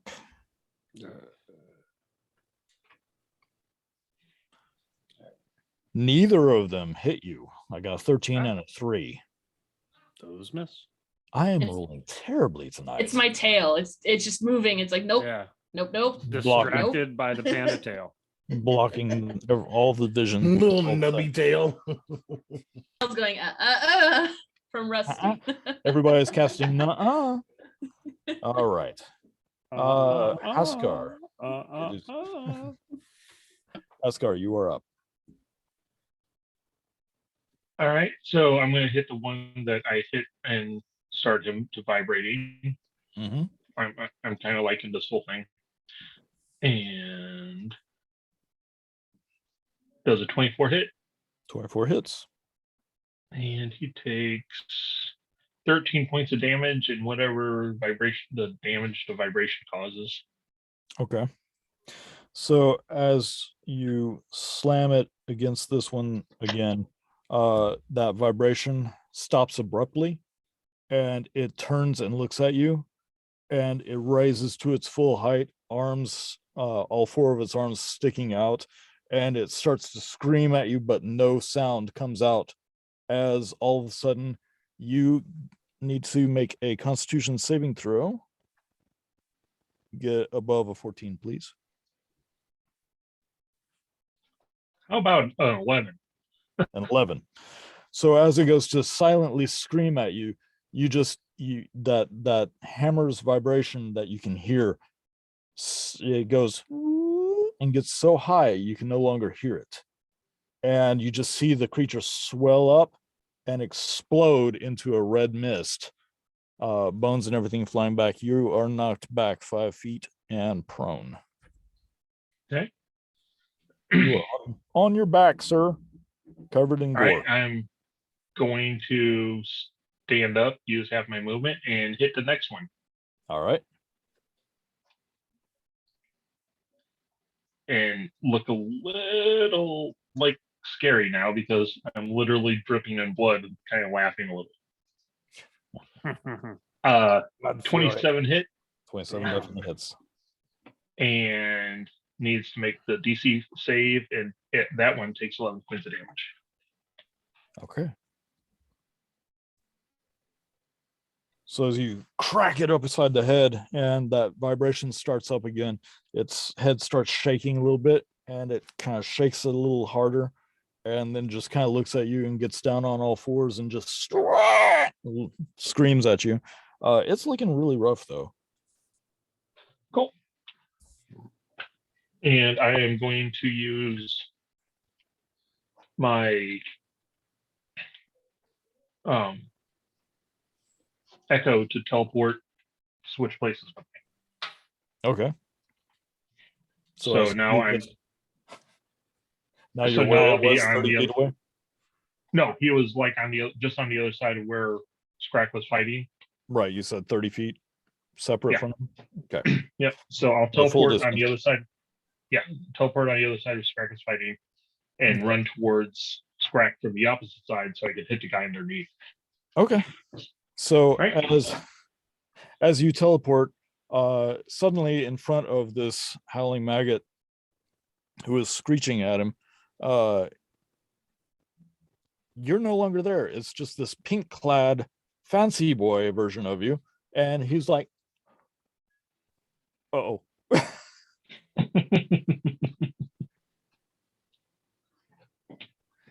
All right. Is that your go? Yes, sir. Right. Now, it is Scrack's turn. All right. I'm gonna keep biting this guy. Okay. Bite away. 23 hits. Yep. For 8 points of damage. Okay. And nat 20. Ooh, pam, pam, All pam, right. pam, pam, pam. We need to have like something go across the screen, like confetti. I know, or right? something. Yeah, exactly. First one for the night too. Still only 11 points of damage there. So Yeah. Do-do-do-do. Wah, wah, wah. yeah, Well- I get him by the jugular and then just kind of like yeah. No, as you bite down on his neck 2 more times, gouts of black ichor are coming out. He's screaming, trying to get free, flailing and thrashing as much as he can. He's looking exceedingly terrible. But it is not his turn, it is Rusty's turn. All right. Rusty swings around and he sees Max and he sees this maggot attacking him, Mhm. right? Yep. Max is held in its jaw. Guiding bolt. Okay. That's a 14 to hit. 14 hits. All right. For 12 god damage. Okay. So you see an upside down Max flailing and trying to grasp at his leg with his one good arm, and you shoot that energy out. And as it hits, it's not the same exact. It's not what you were expecting. You see a light go from your hand, and almost a mist, a very light white mist, come from your hand. And as this energy pierces its skull, you see it form into a crystal of ice going from under its jaw through the back of its head. And it drops Max, who crunches down, taking 5 points of damage, and falls over dead with a spike of ice through its head. I thought you said that Max falls over dead for a second. I was like, oh, shit. I was too. I was like, no. Oh, okay. The other thing died. It falls on top of Max. No, I unbutton another button. there's only 3 buttons, buddy. We're down to 1. All right. That your go, Mr. That's Rusty? my go. Torsten? Yes. What you doing, buddy? I am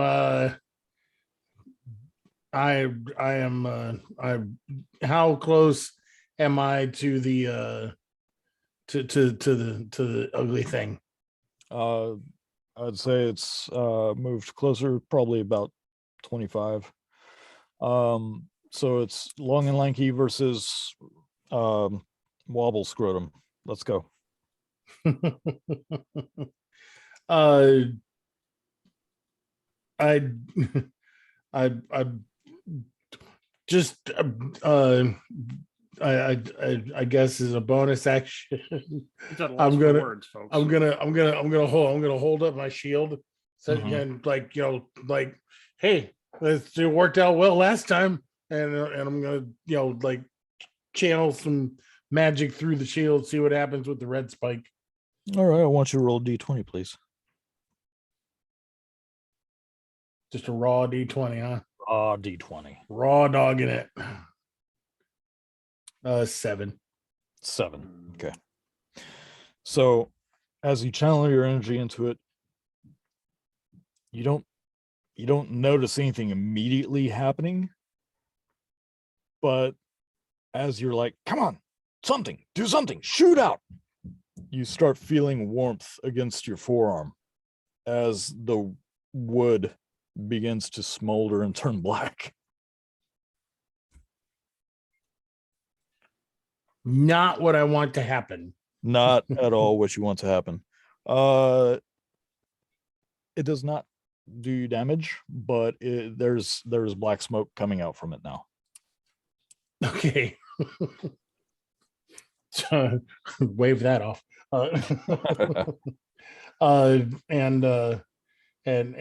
I'm like, I look at the preening nutsack and I say, creature, you will die at my hand. And I will slurp you up like a noodle. And I cast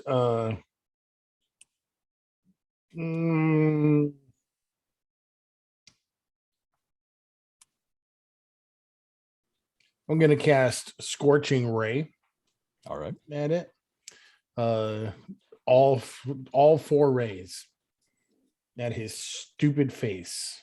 At his stupid face. A 19, a 25, a 16, and a 15. They all miss. No, just kidding. His AC is 13. Oh, okay. Cool. So they're not the hardiest of stock at this level. So that's gonna be this. Thank you for that, Justin. I mean, you are trying to kill off your own NPC, but thank you for having them at lower ACs for us. They're not at lower ACs. This is what you start with. Still, thank you. Hello. Okay. 34 points of damage. 34? Damn. So as you do this, each scorching ray is 2d6. Yep. As you throw this magic, you feel the wounds across your arms and chest open slightly. And as you just in a fit of rage and blind anger, you throw this magic force from you and you feel it well inside of you, and you see blood start to drip forward instead of down as gravity would make it normally do. It drips forward and starts to make like shafts of needles as they just pinpricks all over its face. It screams and howls in pain, falls on its side, and it's kicking and screaming. Its little arms are stuck up like this as it finally dies. Green Grillis is dead. Good job. Guys, you just have one howling maggot left. And what about Bone Dude? Now you got Bone Dude. Is Can he I- dead? He's still alive. I'm just saying you guys have one howling maggot left. Yeah, okay. can I Harry. use my What? can I use Say my his movement proper speed? name. Bone Daddy. Bone Daddy. There we go. Can I use my movement speed to jump off the roof Macho Man Randy Savage style. Oh yeah, brother. First onto the maggot. Oh, absolutely. That's what I'm doing. All right. Make a. Do I want it to be acrobatics or athletics? Make an acrobatics. This will be your attack roll. Oh, Don't bother good rolling. Lord. It's a 15. I'm using my portent. You son of a monkey. I'm jumping in. Hey. Go gnome. Go gnome. I'm coming down, Rusty. Woo! So as you start to run, you feel a slight shift in the universe as you feel, oh yeah, I got this. And you leap into the air, throw your arm way back. And with your unarmed hand, you come down, elbow first. Oh yeah, brother. Oh yeah. And you crush into doing, I'm gonna roll this one. Okay, maybe I shouldn't roll for damage. 18 points right on its cranium, crushing its skull, and tongue is flailing out everywhere as you stand up, and its entrails are just draped off your body like what he used to have around his arms with the dangly bits. Yep. Just standing there. That howling maggot is no more. 1, 2, 3. Yo!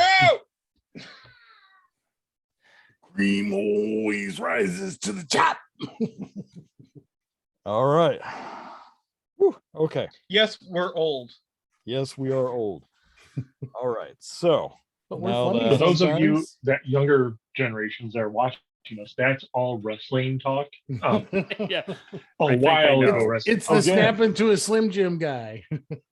again, we are mid-dice crisis, a bunch of middle-aged people, middle-ish. All right. Harry's Last actually one. 143, but Well, I mean, that's halfway for his species. that's only what Oh, he Really? lets us believe. He was Uh-huh. actually worshipped as a deity by the Mayans. So, in his emo days. All right. So the last thing on the list. Ooh. All right. Bone Daddy's turn. What can I do? What can I do? Break out of my grasp. Daddy. I could do that. maybe. I could Surrender. try. You think he's gonna Die, bitch. his intelligence is a 9. 18 plus 3, 21. Break out. Yeah. No. 21. Yes. Come on, Scrack. I believe in you. Hold him. How long does blindness, deafness? Oh, does everybody see that roll right there? That'd be a 24. Oh, Blindness, deafness lasts for 1 minute. You stay. So as he's like heaves with all of his strength, at last he gets one of his legs under him. He starts to stand with this owlbear on top of him, and the owlbear pushes weigh one 1,100 back pounds. foot. Yeah. Pushes one back foot down, pushes the other one on the other side, and starts to push down even harder, barely able to contain. Barely. Wah, wah. Wah, wah. Anyway, fine. Riona, you're up. So, at a glance, how messed up is Bone Daddy? Oh, he's had his throat nearly completely cut. He's missing like one of his horns. I'm sure an eye has been pecked out just for flavor. Scrack, basically, Scrack has it. Scrag definitely has that. I'm sprinting towards Max with my 30 feet of movement, Okay. and bonus action dropping Red Panda. And as I'm at the 30 feet, I reach back towards Bone Daddy and cast with all of my, like, feeling the earth around me and everything, holding my staff, and I cast Wither and Bloom. Okay. He needs to make a, was it con save? I think it's con. Max has to make a con save? No. Bone Daddy. Bone Daddy has to make a con save. I'm about to heal Max and hurt that guy at the same time. I can tell you right now, So, he failed. There's no bonus okay, to his 16. constitution that would allow me to win that one. Yeah. Okay, so he takes a total damage of 4. That which was isn't exactly much. how much he had left. That's fine because I take the energy from him with necrotic and I push it towards Max and it turns into the little blue butterflies like before and it heals Max for one of his hit die plus 8.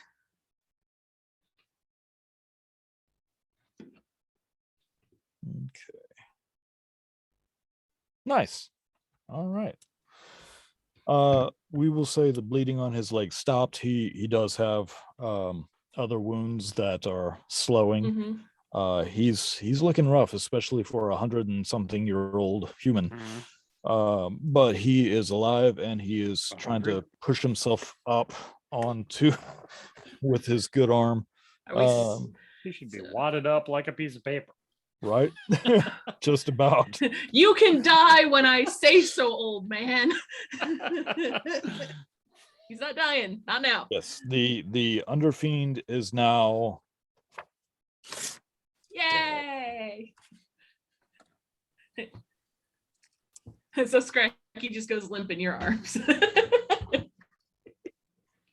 Suddenly explodes into a fire. No, just kidding. Oh, I'd feel bad. All right. We are out of combat. We are out of initiative. And you know what? Being out of combat and out of initiative, we're going to go ahead and take a break and find out what these crazy kids are going to do now. While we take a break, Anything we want to.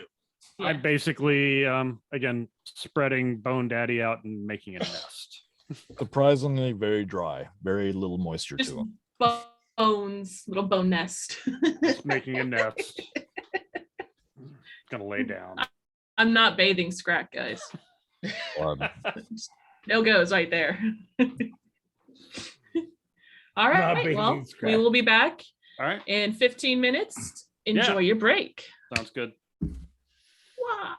Wow. Wah, wah, wah. All right.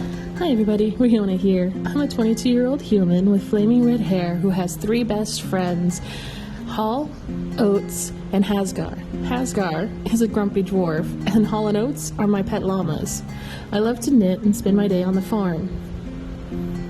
Hasgar came into my life about 1.5 years ago after he was injured in the war. My father sent him towards my village so that he could heal and watch over me. One day, a bunch of people and an owlbear fell out of my well, and I started learning dark secrets about my father that he never told me about. And I set out on an adventure to find him, not only to find him and bring him home, but to get the answers I really needed. The truth that wasn't told to me. Setting out on the adventure was a little hard, but it was okay because I had a group behind me. But just after my birthday, the comet that Rusty predicted hit the Earth, opening the gates of hell.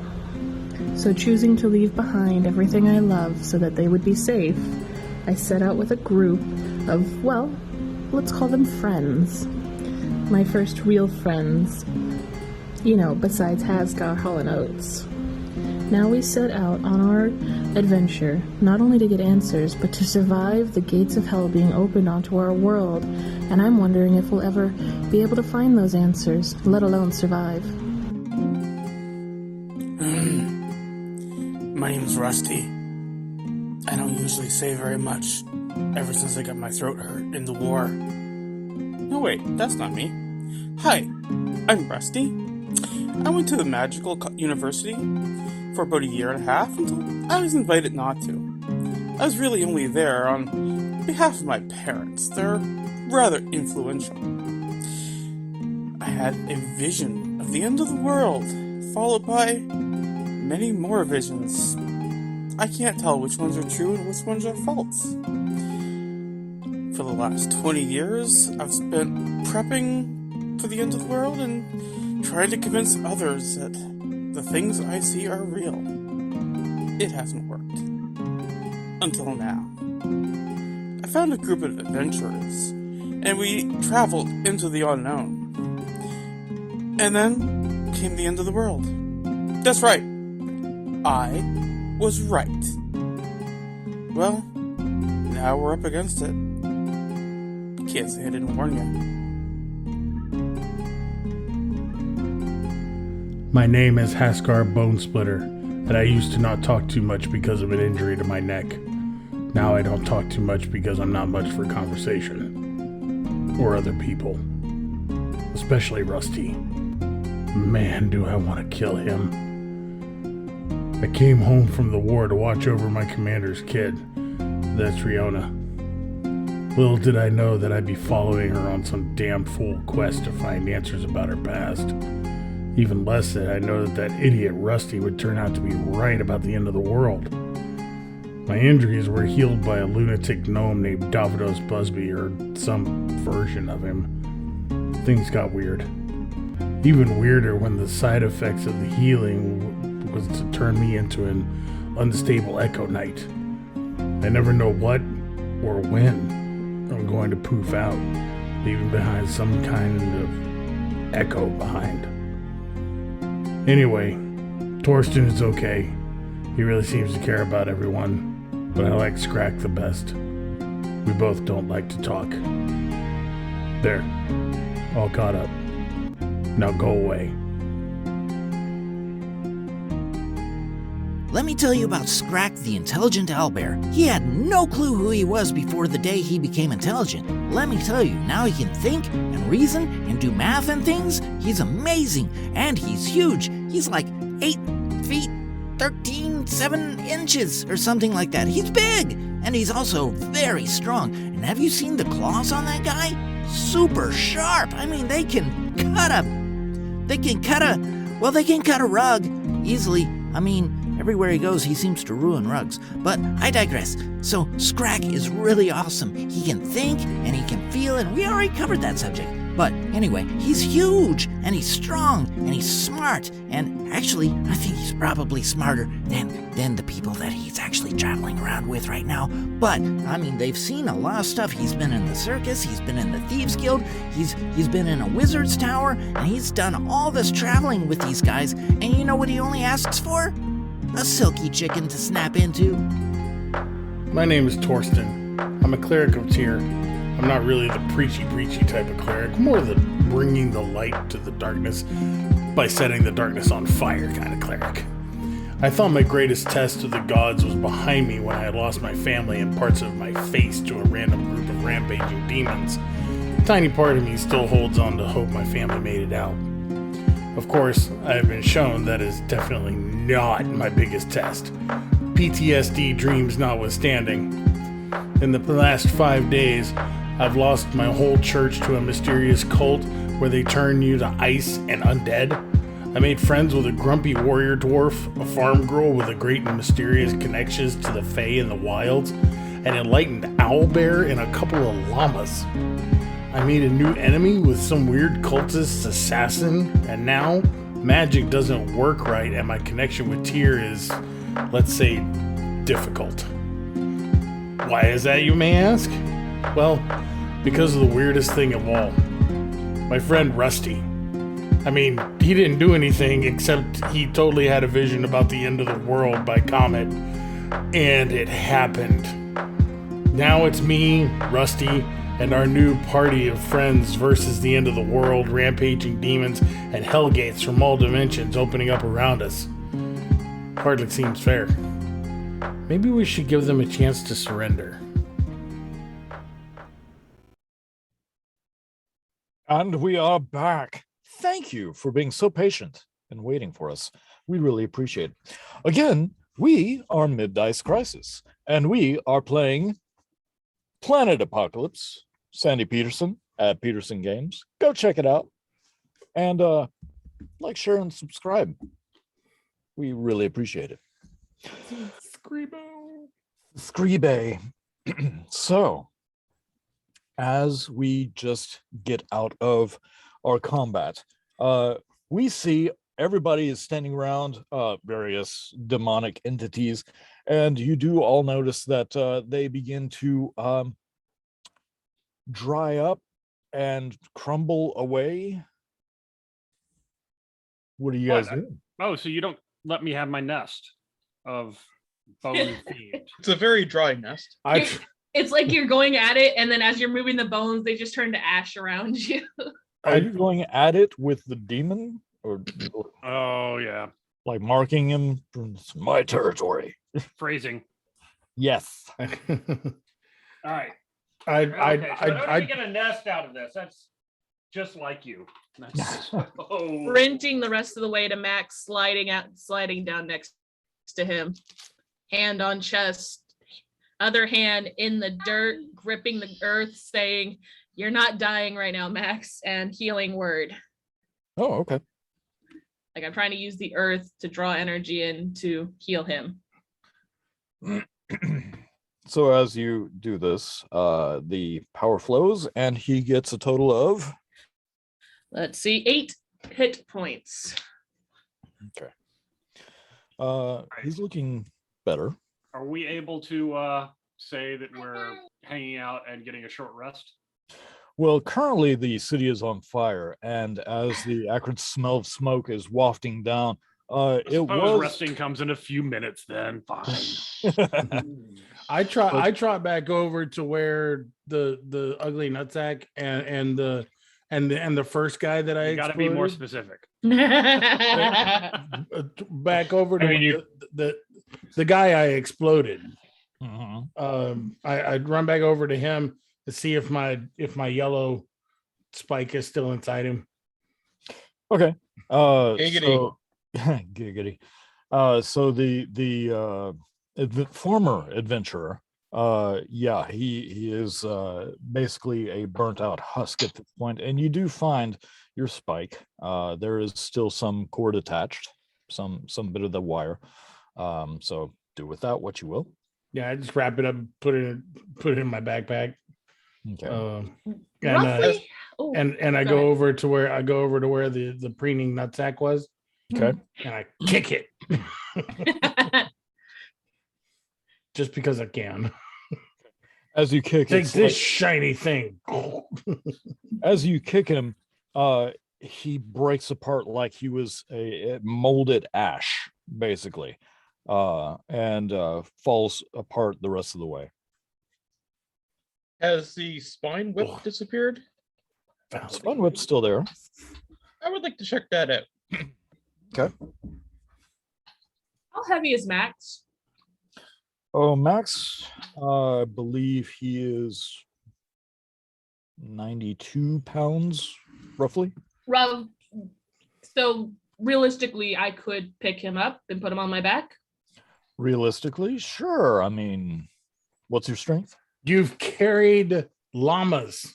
Yeah. You could just Yes. freaking put him on my 12. back. I won't even notice. I know, but I'm getting him up so we can all get together. Right now, he's like over here on the ground bleeding. His crutch is broken.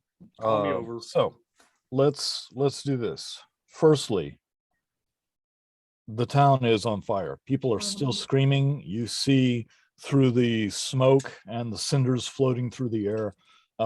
There are people still running and being devoured by other demons. It wasn't just this one group. There are several groups throughout this town.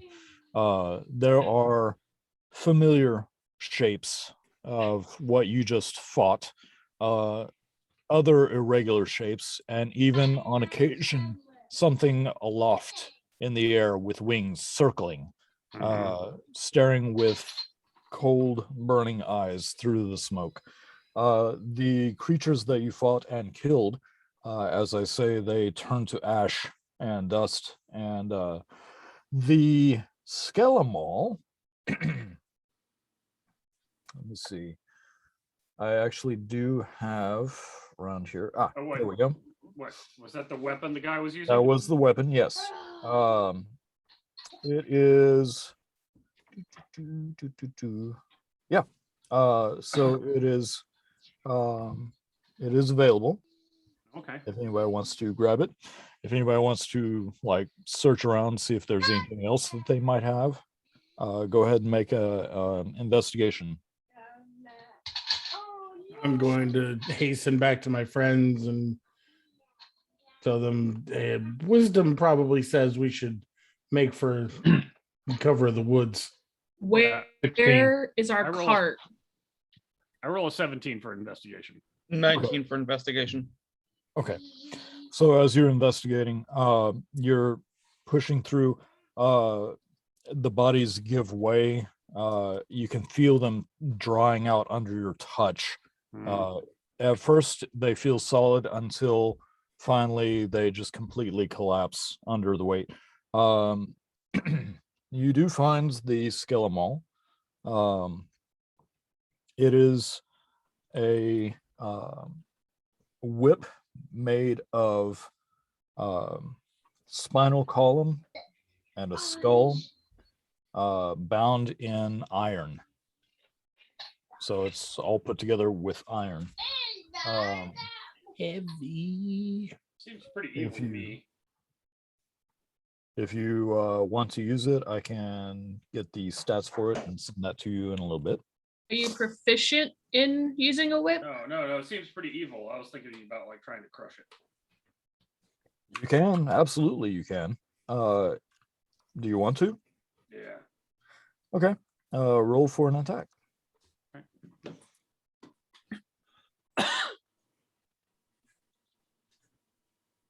25. 25 definitely hits. Has an AC of 15. Okay. Okay. 10 points of damage. All right. You are breaking chunks of the spinal column. It's not completely destroyed, but it is pretty bent and twisted. All right. I walked up to Scrack and said, "Let me try." And Sure. I'm gonna hit it with my hammer.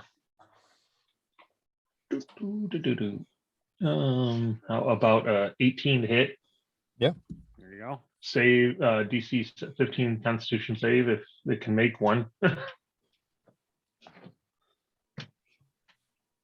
What's the damage? 12 points of damage. With that, it didn't take much. It only had 15 hit points, basically. All right. So even a minor hit against it, it would have snapped and been pretty useless. Otherwise, you do find where the bone strike underfiend, where its head was. There are two slightly glowing, we'll say they're like marbles. They are very reminiscent of a goat's eye. Ew. I pick it up. I get a piece of cloth and pick it, like kick it into the cloth Mm-hmm. and take it over to Rusty. You know how to figure this crap out, and hand it to him. Thanks. I'll treasure it always. Oh, really, guys? We should probably take off. That would be a good idea. The cart's still outside the tavern? The cart is propped up against the side of the stable. Harry, what's your movement speed? 35. Okay, then I know what I'm doing. I lift up Max and I get over to the cart and just like kick it down, put him in the cart, and I would like to wild shape bonus action into a war horse to pull the cart. Okay. 60 feet of movement, guys. So get in the cart. Scrack, take a behind. Now, I'll just keep dashing. Mhm. Can I see what's flying around above us? Make an investigation. I'm just working on like, I'm like head butting Torsten, like hook me up to the cart. So that's a 24. I rolled an 18 because I am also looking up. So surrounding you are shadows and smoke, screams of people as they're being cut down and devoured. And those are the lucky ones. The rest are tortured horribly. The ones that are flying around above you, you would think that they are smaller dragon forms until they twist and turn, and then you see extra appendages, or maybe a separate head comes out. They are very malleable in their forms, and you are not familiar with this. However, with 24, you did say 24, correct? Correct. With the 24, as you are peering into the smoke,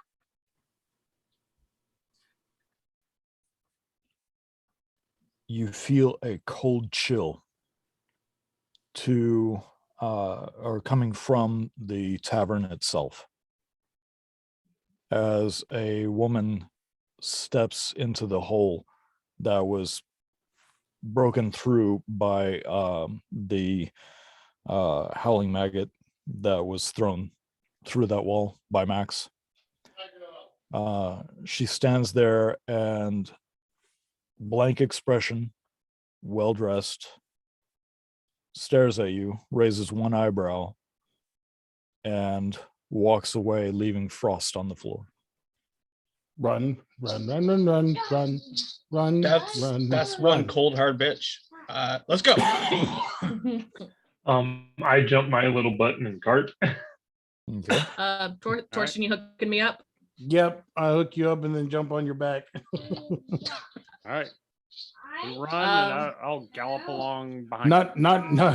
Not quite the ride I had meant to take with you, but hey. I'm gonna look behind me sadly where I told the llamas to go and go in the opposite direction, heading to the other side of town to leave. If possible, I would like to mount Scrack. Up to Scrack. Upsies. Phrasing. It's the proper term. Plus, it would be good not to separate you completely from the group, Scrack. Fair enough. All right, I'll take him on my back. Okay. Phrasing. So what direction are you traveling? Are you sticking to the main thoroughfare? Are you going back alleys? The cart's pretty big, right? Not really. It was made for Max. We're headed for wooded area. So whichever direction that is. This cart has a little space in the back for carrying things.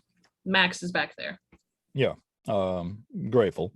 And then there's a seat, and you could have a normal sized person and a smaller person sitting up there, or just one Haskar, depending. Yep.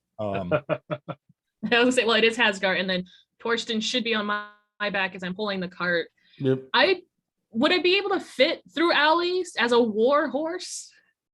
As a warhorse, yeah, you're not like 6 feet wide or anything like. No, I'm just thinking Clydesdale. Yeah, even Clydesdales are still short. Okay. I'm not gonna be stealthy, but I'm gonna try to avoid the main feral, like the main area where a lot of it is. But I know it's not completely safe on the alleyways, obviously. But I'm heading to the outs. Like we were going in town, and we were supposed to go through the town to go where Max was leading us to the orbs. Okay. So slightly more stealthily than we left the last town. Yes, we're not running out with our heads between our legs. We're running out, and we got the backup. We got Rusty and Scrack behind, and I'm keeping an eye up front to make sure we're not being followed. I don't think you use that phrase right. I think it's tails between your legs. If our heads were between our legs, this would be a whole different campaign. Okay, tails between our legs. We're just we're running out of town, but we're keeping an eye out for followers. Strategic retreat. There you go. So We're you are getting the fuck keeping, out of Dodge. you are keeping an eye out for people Following. following. Yeah. Okay. We are not helping. I'm telling you right now, me not helping anybody. I'm not gonna be like, oh, sobbing child on the side of the road. No, I'm moving. Nope. Gotta move. Not Or- after what everything I've seen. We got to get out of the town. We're more help outside and alive than in this town dead. Okay. Torsten's all too familiar with demon raids. He is ready to leave.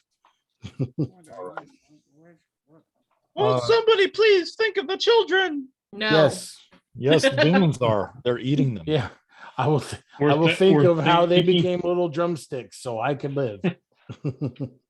We're thanking them as we go. Thank you for your sacrifice. Are we the bad guys? I'll repopulate the world later. Right now I need to get the out of here. Okay.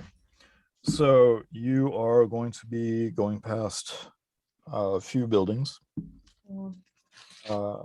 There is the tavern. There is the Wainwright, the guild hall, the shop that Haskar had to get his baubles from. There is a bakery, and seemingly untouched. Nope. Can we people- stop for croissants? People No. are crowded inside the bakery. You see one woman standing clutching a rolling pin, looking terrified, as others are behind her with what other implements they can find. She has it. Move it on. Yeah, she rolls a nat 1, so that building gets swarmed. They break in and paint the walls in viscera. Just keep Uh, moving. Don't look. I got Right. blinders on. I got blinders on. Speaking of being covered in viscera, I'm like trying to squeegee off as much of it as I can get off my body and just like You and Ugh. Torsten. But yeah. So as you are trying to make your way through the city, there's not a whole lot of hope for the residents there. Max looks from his seat in the back, and you can see tears in his eyes. Trails are being cut through the ash and the dried blood on his face, as he sees men, women, and children grabbed and thrown down. Can horses cry? Riona, I need you to make a dexterity saving throw, please.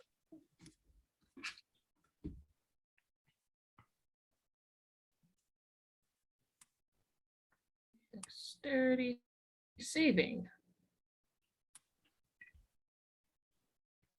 That is not super. A total of, is that a 9 or a 6? It was a 9, so 11. Oh yeah. So as you are galloping through, trying to stay out of the way of things as they crawl or slither and attack whatever's on the streets, you do see a man jumping out of an upper story window and lands in the street. You do not avoid him. The cart bounces over him, nearly throwing Max out of the back. He manages to stay in barely, but that guy has been put out of his misery, his pain, his fear. It's a service. I want you all to roll stealth for me. No, no. Oh, I should have passed. I should have Oh. cast pass without a trace. My bad. Too late. I didn't. Yeah, I didn't think about that before becoming a 15. horse. Even though 14. even though I'm riding her, I have to do stealth too. Shit. Yes. You are wearing armor, so A 6. Oh, clank, clanky boy. clank, clank, clank. I was going to say disadvantage and a -1. Oh, Yeah, I rolled a Clankety clank. 6. I too rolled a 6. Hey, Jay, we all I rolled a rolled a 6. 14, and I have more armor on than any of you. Damn, guys. Drive the damn cart, Hascar. all right. So as you're trying to get through, you see the creatures attacking the townsfolk. As I said, there's very little hope for them. You see some people fighting back, others not so lucky. Half of you rolled decently, the other half rolled terribly, so I need to see. Have us go jangling by, but be like a cartoon. jangle, Have us jangle. go jangling by behind the big bad and just looks up. Huh? What was that guy The right? other one's like, Oh, so yeah, he looks up as the cart goes by, and all he sees is a gnome riding an owlbear, and the owlbear going because the cart's already gone by. So as you are trying to run as quickly as possible while staying as quiet as possible, you do get the attention of what looks to be almost a larger than human looking praying mantis, but instead of the usual bulbed eyes, they are skulls with spiked teeth, numerous arms, and humanoid legs at the back. As it leaps from one building, it begins flying after you. How fast are you going, Eddie? What was that? It kind of broke up a little. How fast are you going? Well, I don't want to completely leave Scrack behind, but I can do 60. I mean, Well, Scrack rolled decent, so I'm not too worried about him. You've got Jangly on top of you. true, but if I run both, it would be 120 feet each round, and I don't want to leave him behind, you know? Okay. So Because he you're can only going- do 35 and 35, so he'd only be able to do 70. Yeah. I'll do Is like, Scrack. Go ahead. I was gonna say 80 feet each Okay. round Is instead Scrack of and I in 120 the front or the back? behind us. I'm behind. May I take Ray of Frost shot at it? Sure, absolutely. I was going to say, since I'm riding on the back, I might as So well that's take a 26 to hit. Yeah, that definitely hits. Yeah, so its speed is reduced by 10, and it takes 4 frost damage. Okay. So it's flying behind you. It's got this weird chirping sound as it's moving. It's got a proboscis that's comes out, and there's like a mouth with spikes at the end, snatching at you, and it's rubbing its legs together, making a horrible grinding noise. As it gets closer and closer, it gets hit with this frost, and you see the crystals form on its wings, and it slows down and lands on all 6 of its arms and 2 of its human legs, and is loping after you until a human runs out of a building that's on fire and gets in its path, which it turns its skull eyes towards it and leaps on it, and you just hear the screams and the rending flesh. Need for everybody to roll wisdom saves, please. Is this for a spell or magical effect?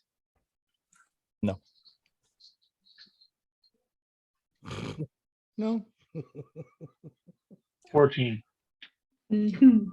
Natural 20 for 28. Nice. I get a 2.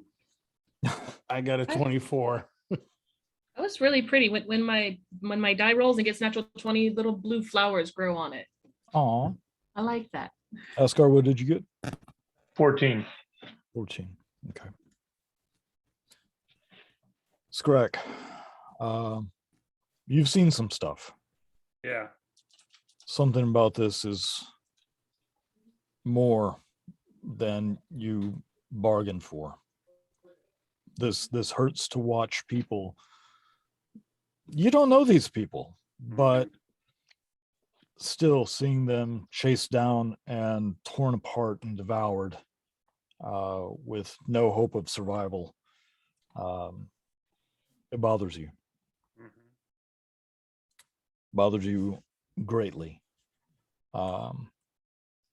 You have disadvantage on your saves until you have either a short or a long rest. Okay. As you continue to run out of town, the horse and cart with Haskar, Torsten, and Max are getting farther and farther behind as you, Scrack, are loping after them, trying to keep pace. They're getting further and further ahead.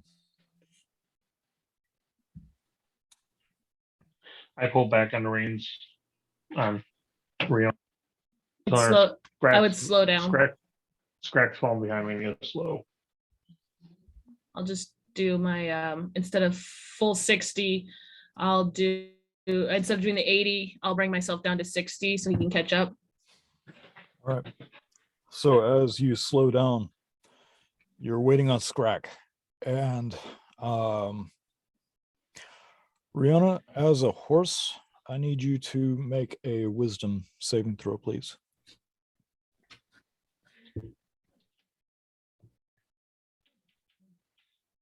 Horse. Okay, so that's +2.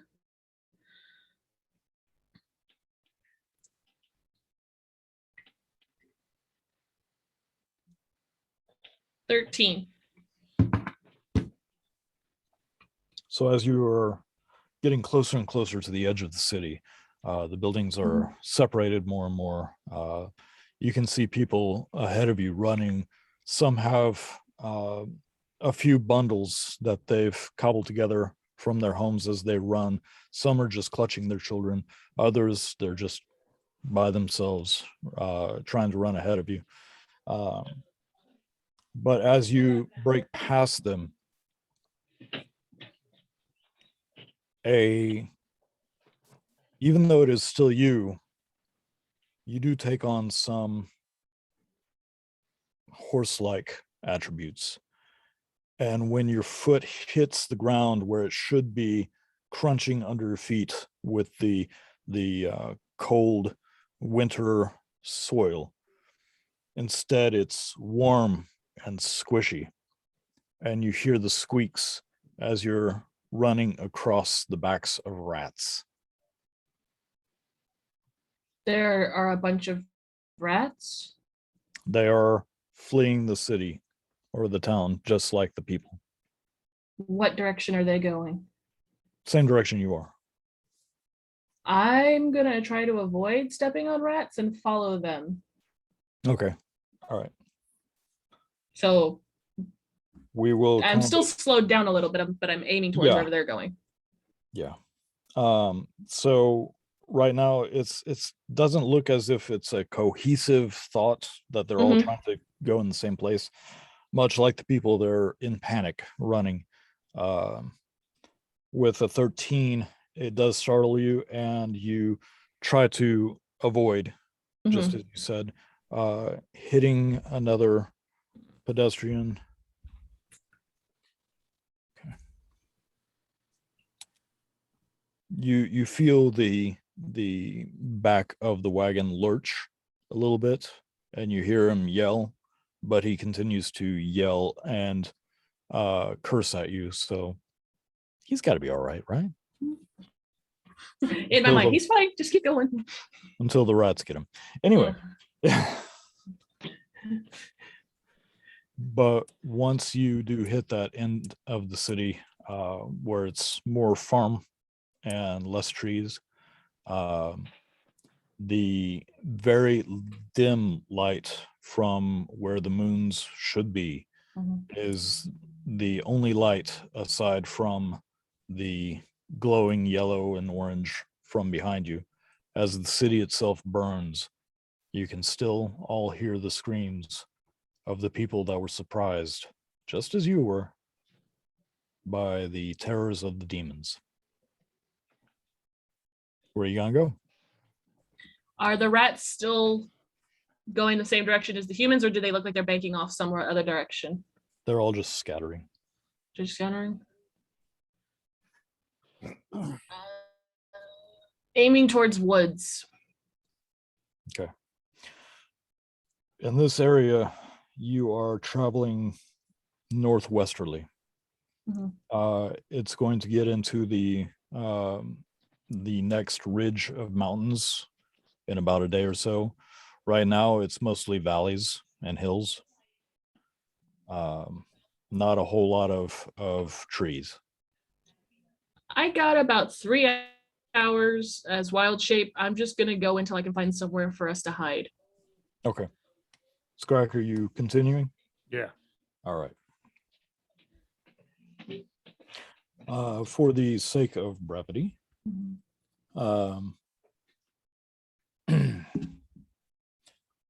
which one of you or are both of you going to be looking for a place?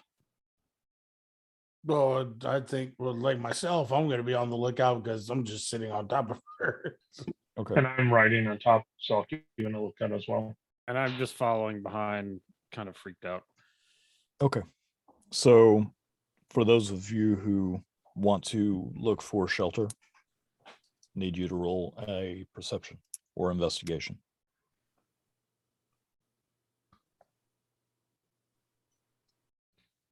Nine. An 18. Okay.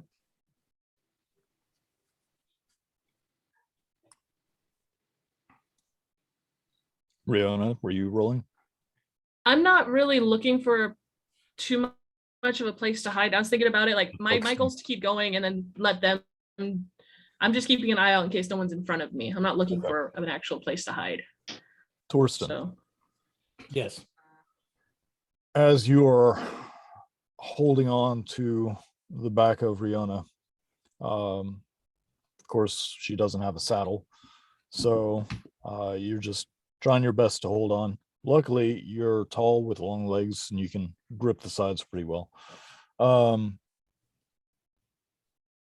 You are looking into the darkness, trying to find something, anything that might offer you shelter. As you are looking, you also keep in mind of, if I find it easily, someone else might find it easily. But eventually you do find where a stream is coming downhill. But there's about a 4.5 to 5 foot bit of a waterfall, tiny little waterfall. But you're pretty sure the sound of that waterfall, there's space behind it. Maybe a shallow cave. I'd slow Eddie down. And right over there. The falls. Let's head over there. I'll go off the path wherever he directs me to go, and we'll go look over it. I'll stay a horse until we decide this is where we're gonna stay. Okay. Are you going to get off and investigate further, or? Yeah, I'm gonna. Yeah. When And we get there, yeah, I'm just gonna. Okay. I'll jump off and like scrub off the viscera as I walk through the waterfall, and I'll accompany Torsten.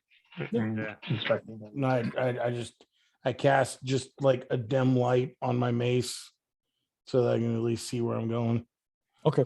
But not like, bright light, just kind of a dim light, not so much to cause attention. I gotta wade into the pool and kind of bathe myself. Thank God. I'm going where he's going, and I'll wash his back for him. All right, you get a back scrub. Nice. So Appreciate as It's not just for you. not just for you. Torsten and Haskar, as you walk through the waterfall, you do see that there is a shallow cave. It's just big enough for your group. You're not going to be able to fit the wagon, but you should all be in there fairly tightly, but comfortable, Owlbear pile. basically. At least we'll be warm. Well, let's find a place to stash the wagon. I was gonna say, if we flip it upside down, make it look like it's broken, you know, Yeah, behind a tree or that- something. If I were a fleeing person, I would not be fooled by that. Mm. But I'd also need a horse. So Yeah, my point. So if it's upside down, a pain in the butt to get to by the waterfall. Is there any like branches or anything? We're in a forest, right? Just yeah. I'm sorry, say again? we're in a forest, correct? Is No. there Oh, enough? it's Is there enough hills and valleys, vegetation to very few camouflage the thing? trees. We'll say there's tall grass, weeds, that sort of things. Things It's that would still be winter, plentiful. right? Yeah. Flipping it over is probably fine. Snow.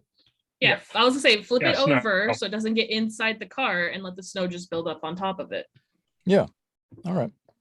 Technically, we could hide under the cart if we needed to. Technically, you could. Not many of you, but yeah. Guess where you guys are having to watch. We are not splitting the party. No, I'm thinking during watch, you hide under the cart and watch while everyone Oh. else is in the cave. So, So this is where we're staying? Yes. Yeah. I drop wild shape. yeah. Probably a good Uh, idea so we have room. Mhm. Yeah. So the two of you that went under the waterfall, you are soaked from the water. There are ice sickles forming that are coming down. Later on in winter, you can tell this will be just nothing but icicles, like a thick wall of them. But right now, it's good enough to get through, maybe hide you. After a while of working with snow and some of the what little shrubbery is available, you can hide the cart. Okay. You see Max trying slowly, almost in a hop, trying to get to the waterfall. That helped him I- out. Oh, I was gonna say, no, I walk over and I hand him my staff. You can use He- this for now. He looks at you. Oh, I couldn't, my dear.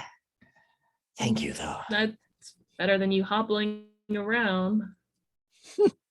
Have to get my exercise, although I must say, I got a little earlier. How about we compromise? And I put my arm around his waist on the side where he doesn't have a hand. Well, it doesn't have an arm. So like I'm holding him up on this side where the fake leg is so that he can use his real leg to hop more. Make a perception check for me.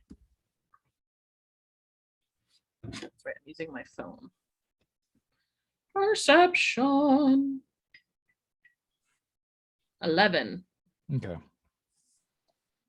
So as you put your arm around him, you feel like where his armpit would normally be, Mhm. it's almost concave. A good chunk is completely missing. And the longer you assist him, you hear him wince a few times. Mhm.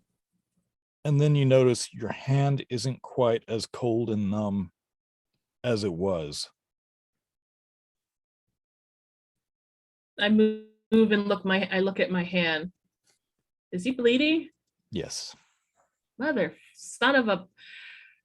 I get a little angry and I grab the side of him and I cast healing Oh. word again, Ah, feeling even if I have to take my life points and put it into him. Like I'm feeling the burn and fire inside me and I'm trying to put it into him.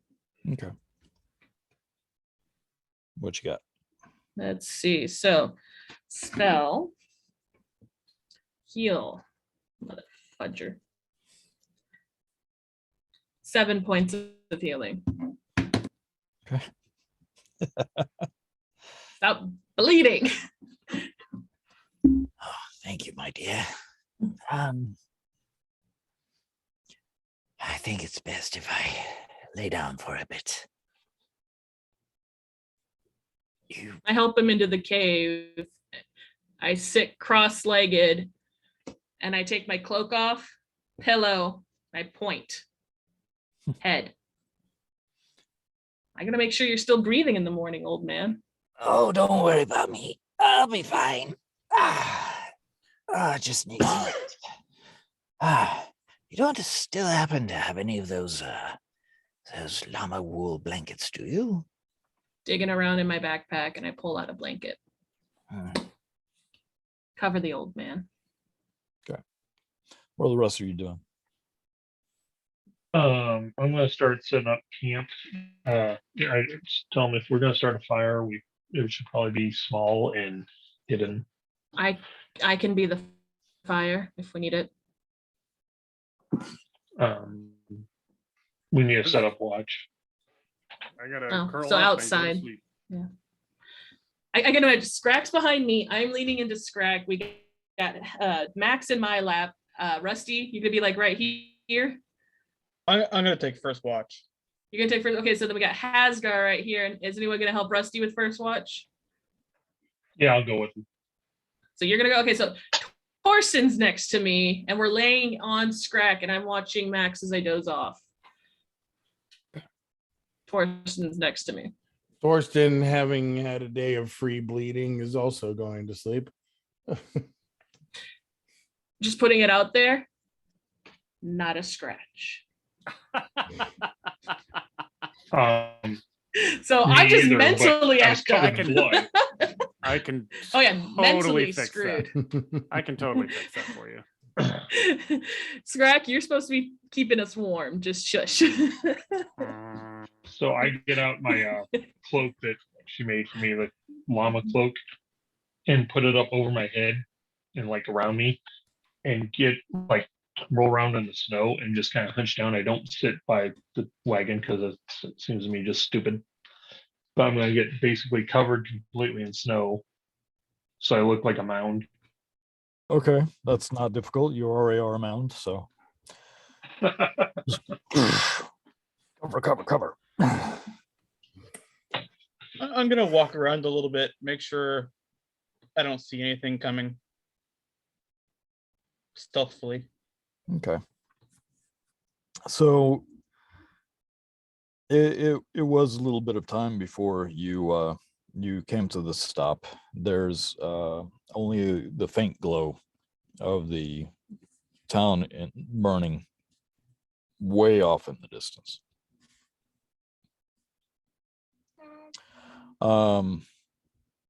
So as Rusty and Haskar are going to be taking first watch, is everybody else going to sleep or Yep. resting? Sleep. Before I go I'm to sleeping. sleep, I'm making sure Max is breathing for one, but when he falls asleep.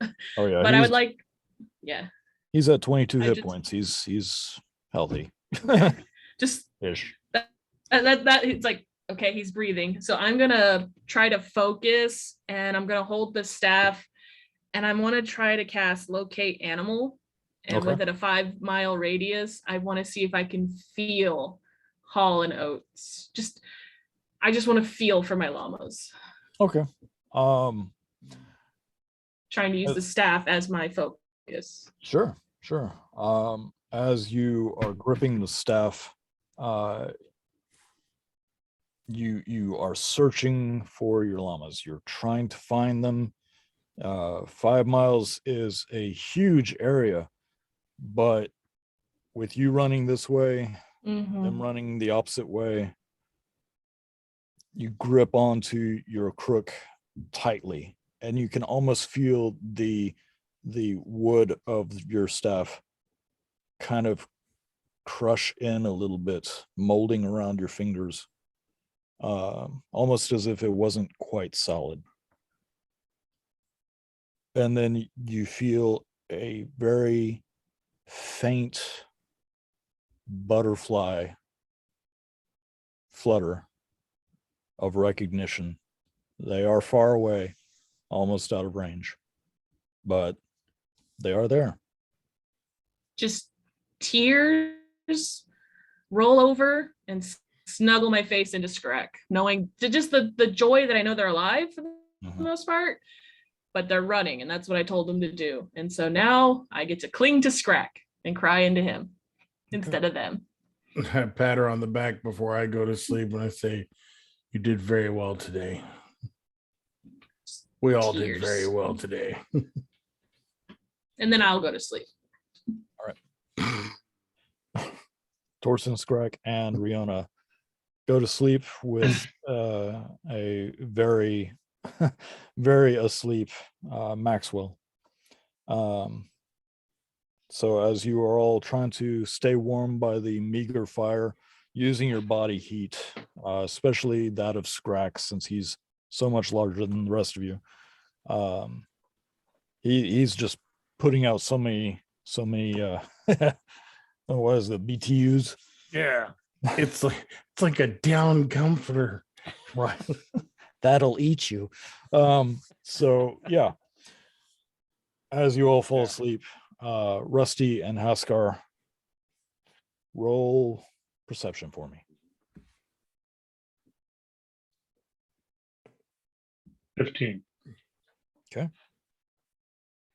I start 10. just blowing it up in the cave. Just absolutely blowing it up. I'm not in the cave. I'm actually outside. I'm glad I'm buried into the fur, so all I smell is stinky fur. He kind of scrubbed before he came in, so if anything, he smells faintly fishy. All right. So Haskar, with 15, you are sitting at the cart in a mound, eyes focused village direction. You can see the faint orange glow. You do not see any stars. Very little of the light from the moons shines through. But it's fairly quiet. I would like to move a bit away from Haskar. And when I think I'm out of earshot of him, I will whisper, I don't know who you are, but thank you for whatever help you gave me today. How far away do you move when you say this? For a forest in winter, probably 50 feet to get Not out forest. of earshot. There's Okay. very little trees. Still with snow, about 50 feet. Okay, about 50 feet.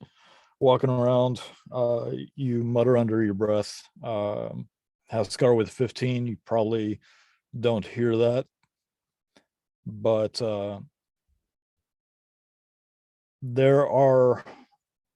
there's a few spots of trees, like little bunches here and there. Mostly pine. Some younger, only a few large pine. As you wander around looking at the place and you say, whoever you are, thank you. You feel the temperature and it feels like it warms a bit for you. You don't feel cold.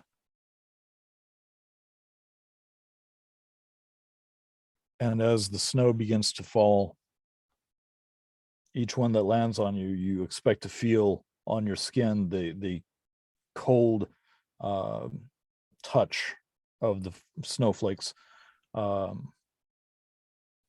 Feels like warm rain to you.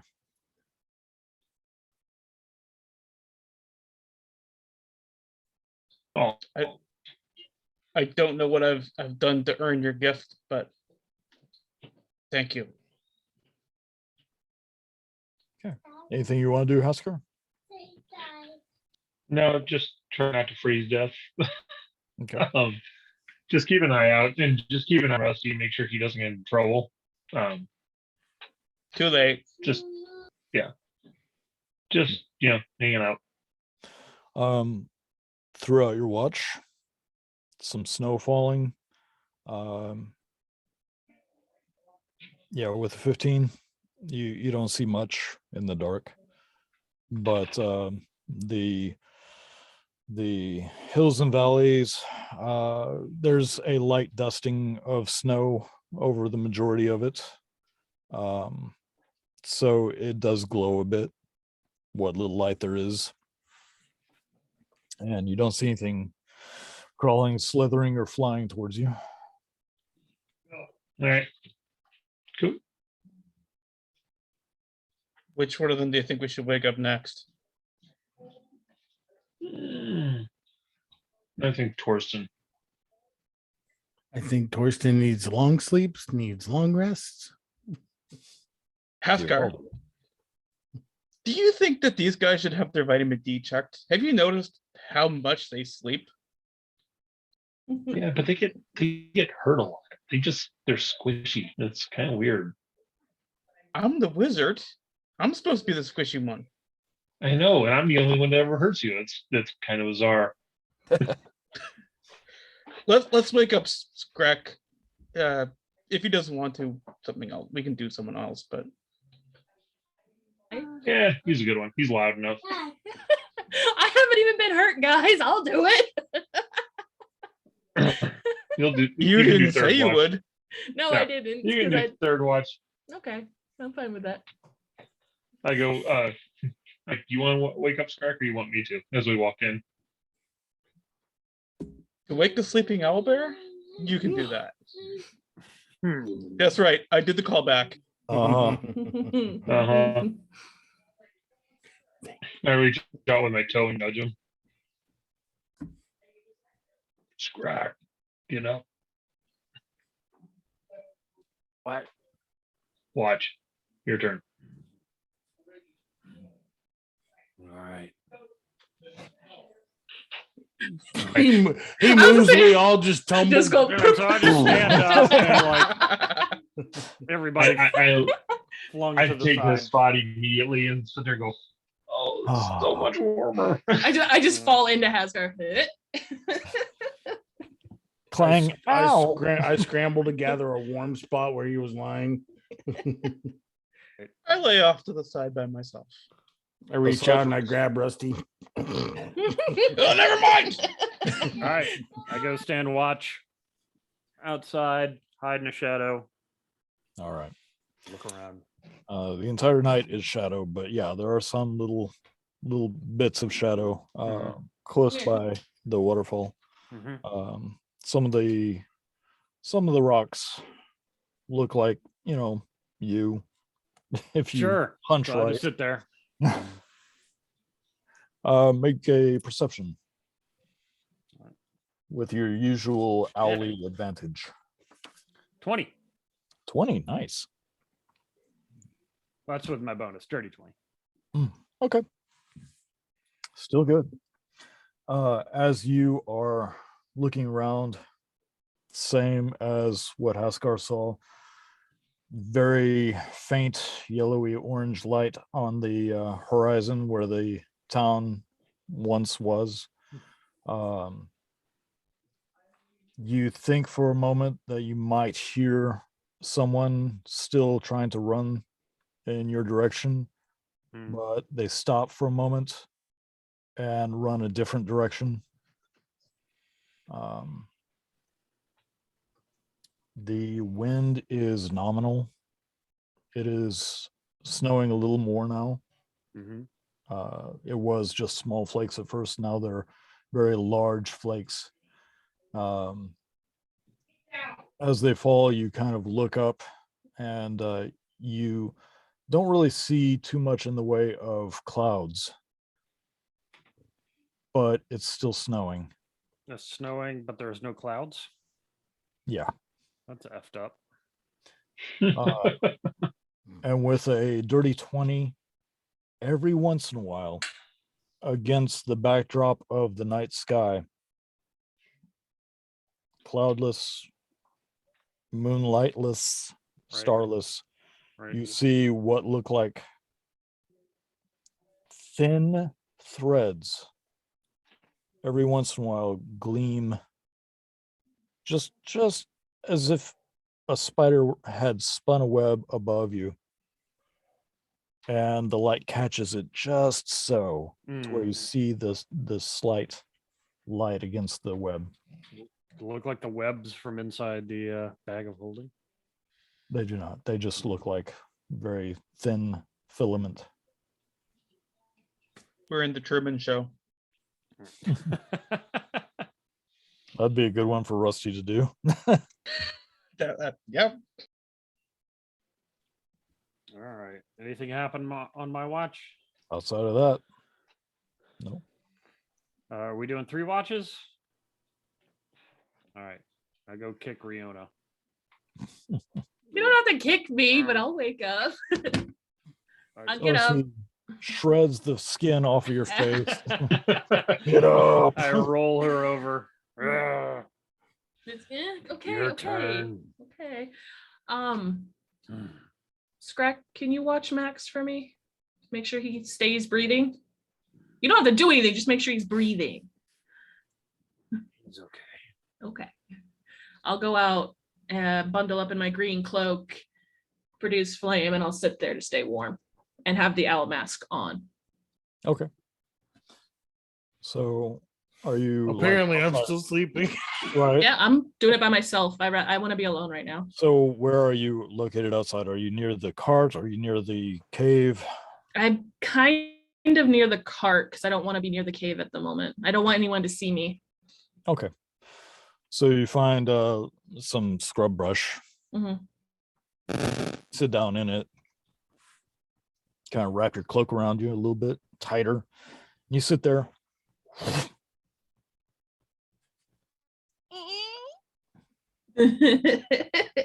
It's more down to keep me warm, so it's not blocking my Yeah. vision. So as you put it down and you've got this little flame going on in your hands, how big of a flame are we talking? Tiny calcifer size, like Okay. just enough So to keep me warm near my chest. basically so that- handheld hand warmer. Mhm. Like, okay.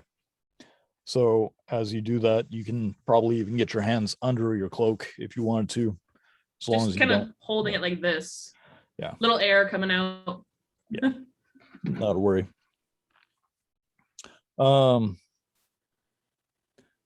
So as you do this, do a perception for me. Well, I get advantage, but I got a nat 20 for 28. Okay, cool. I'm on edge. You you jump at every slight sound, but yeah, aside from the same things that Scrack was able to see, you don't see any birds of the night flying around. You don't see any bats. You don't see anything. Yeah, it's a very quiet night. But as you are out there keeping watch, the rest of the party is asleep.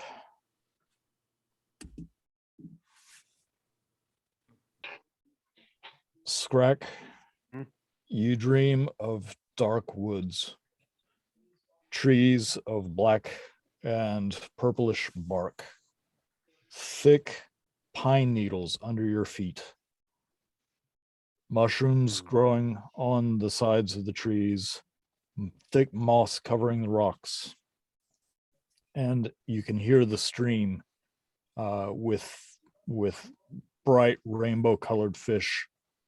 You pee a little bit because of the sounds of the stream. Somewhere deep inside of you, this feels like home. Mm-hmm. That sounds nice. Torsten, Oh, I can only imagine what I'm about to be going through. you find yourself sitting on a felled tree, a nice warm fire in front of you. You reach up to scratch your chin and your cheek, and you realize you don't have your scars. Oh, not again. Rub your face to see if the paint is there. No paint. You look around. You seem alone. No one of your clan is there. No sounds, nothing to alert you.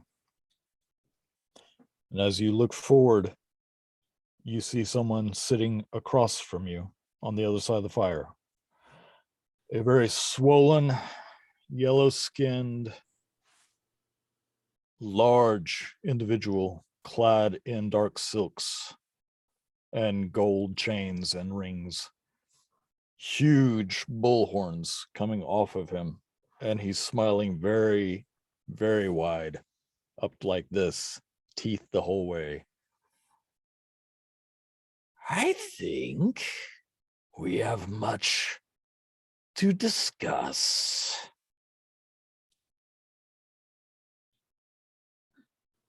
Oh Rusty. God. Shit.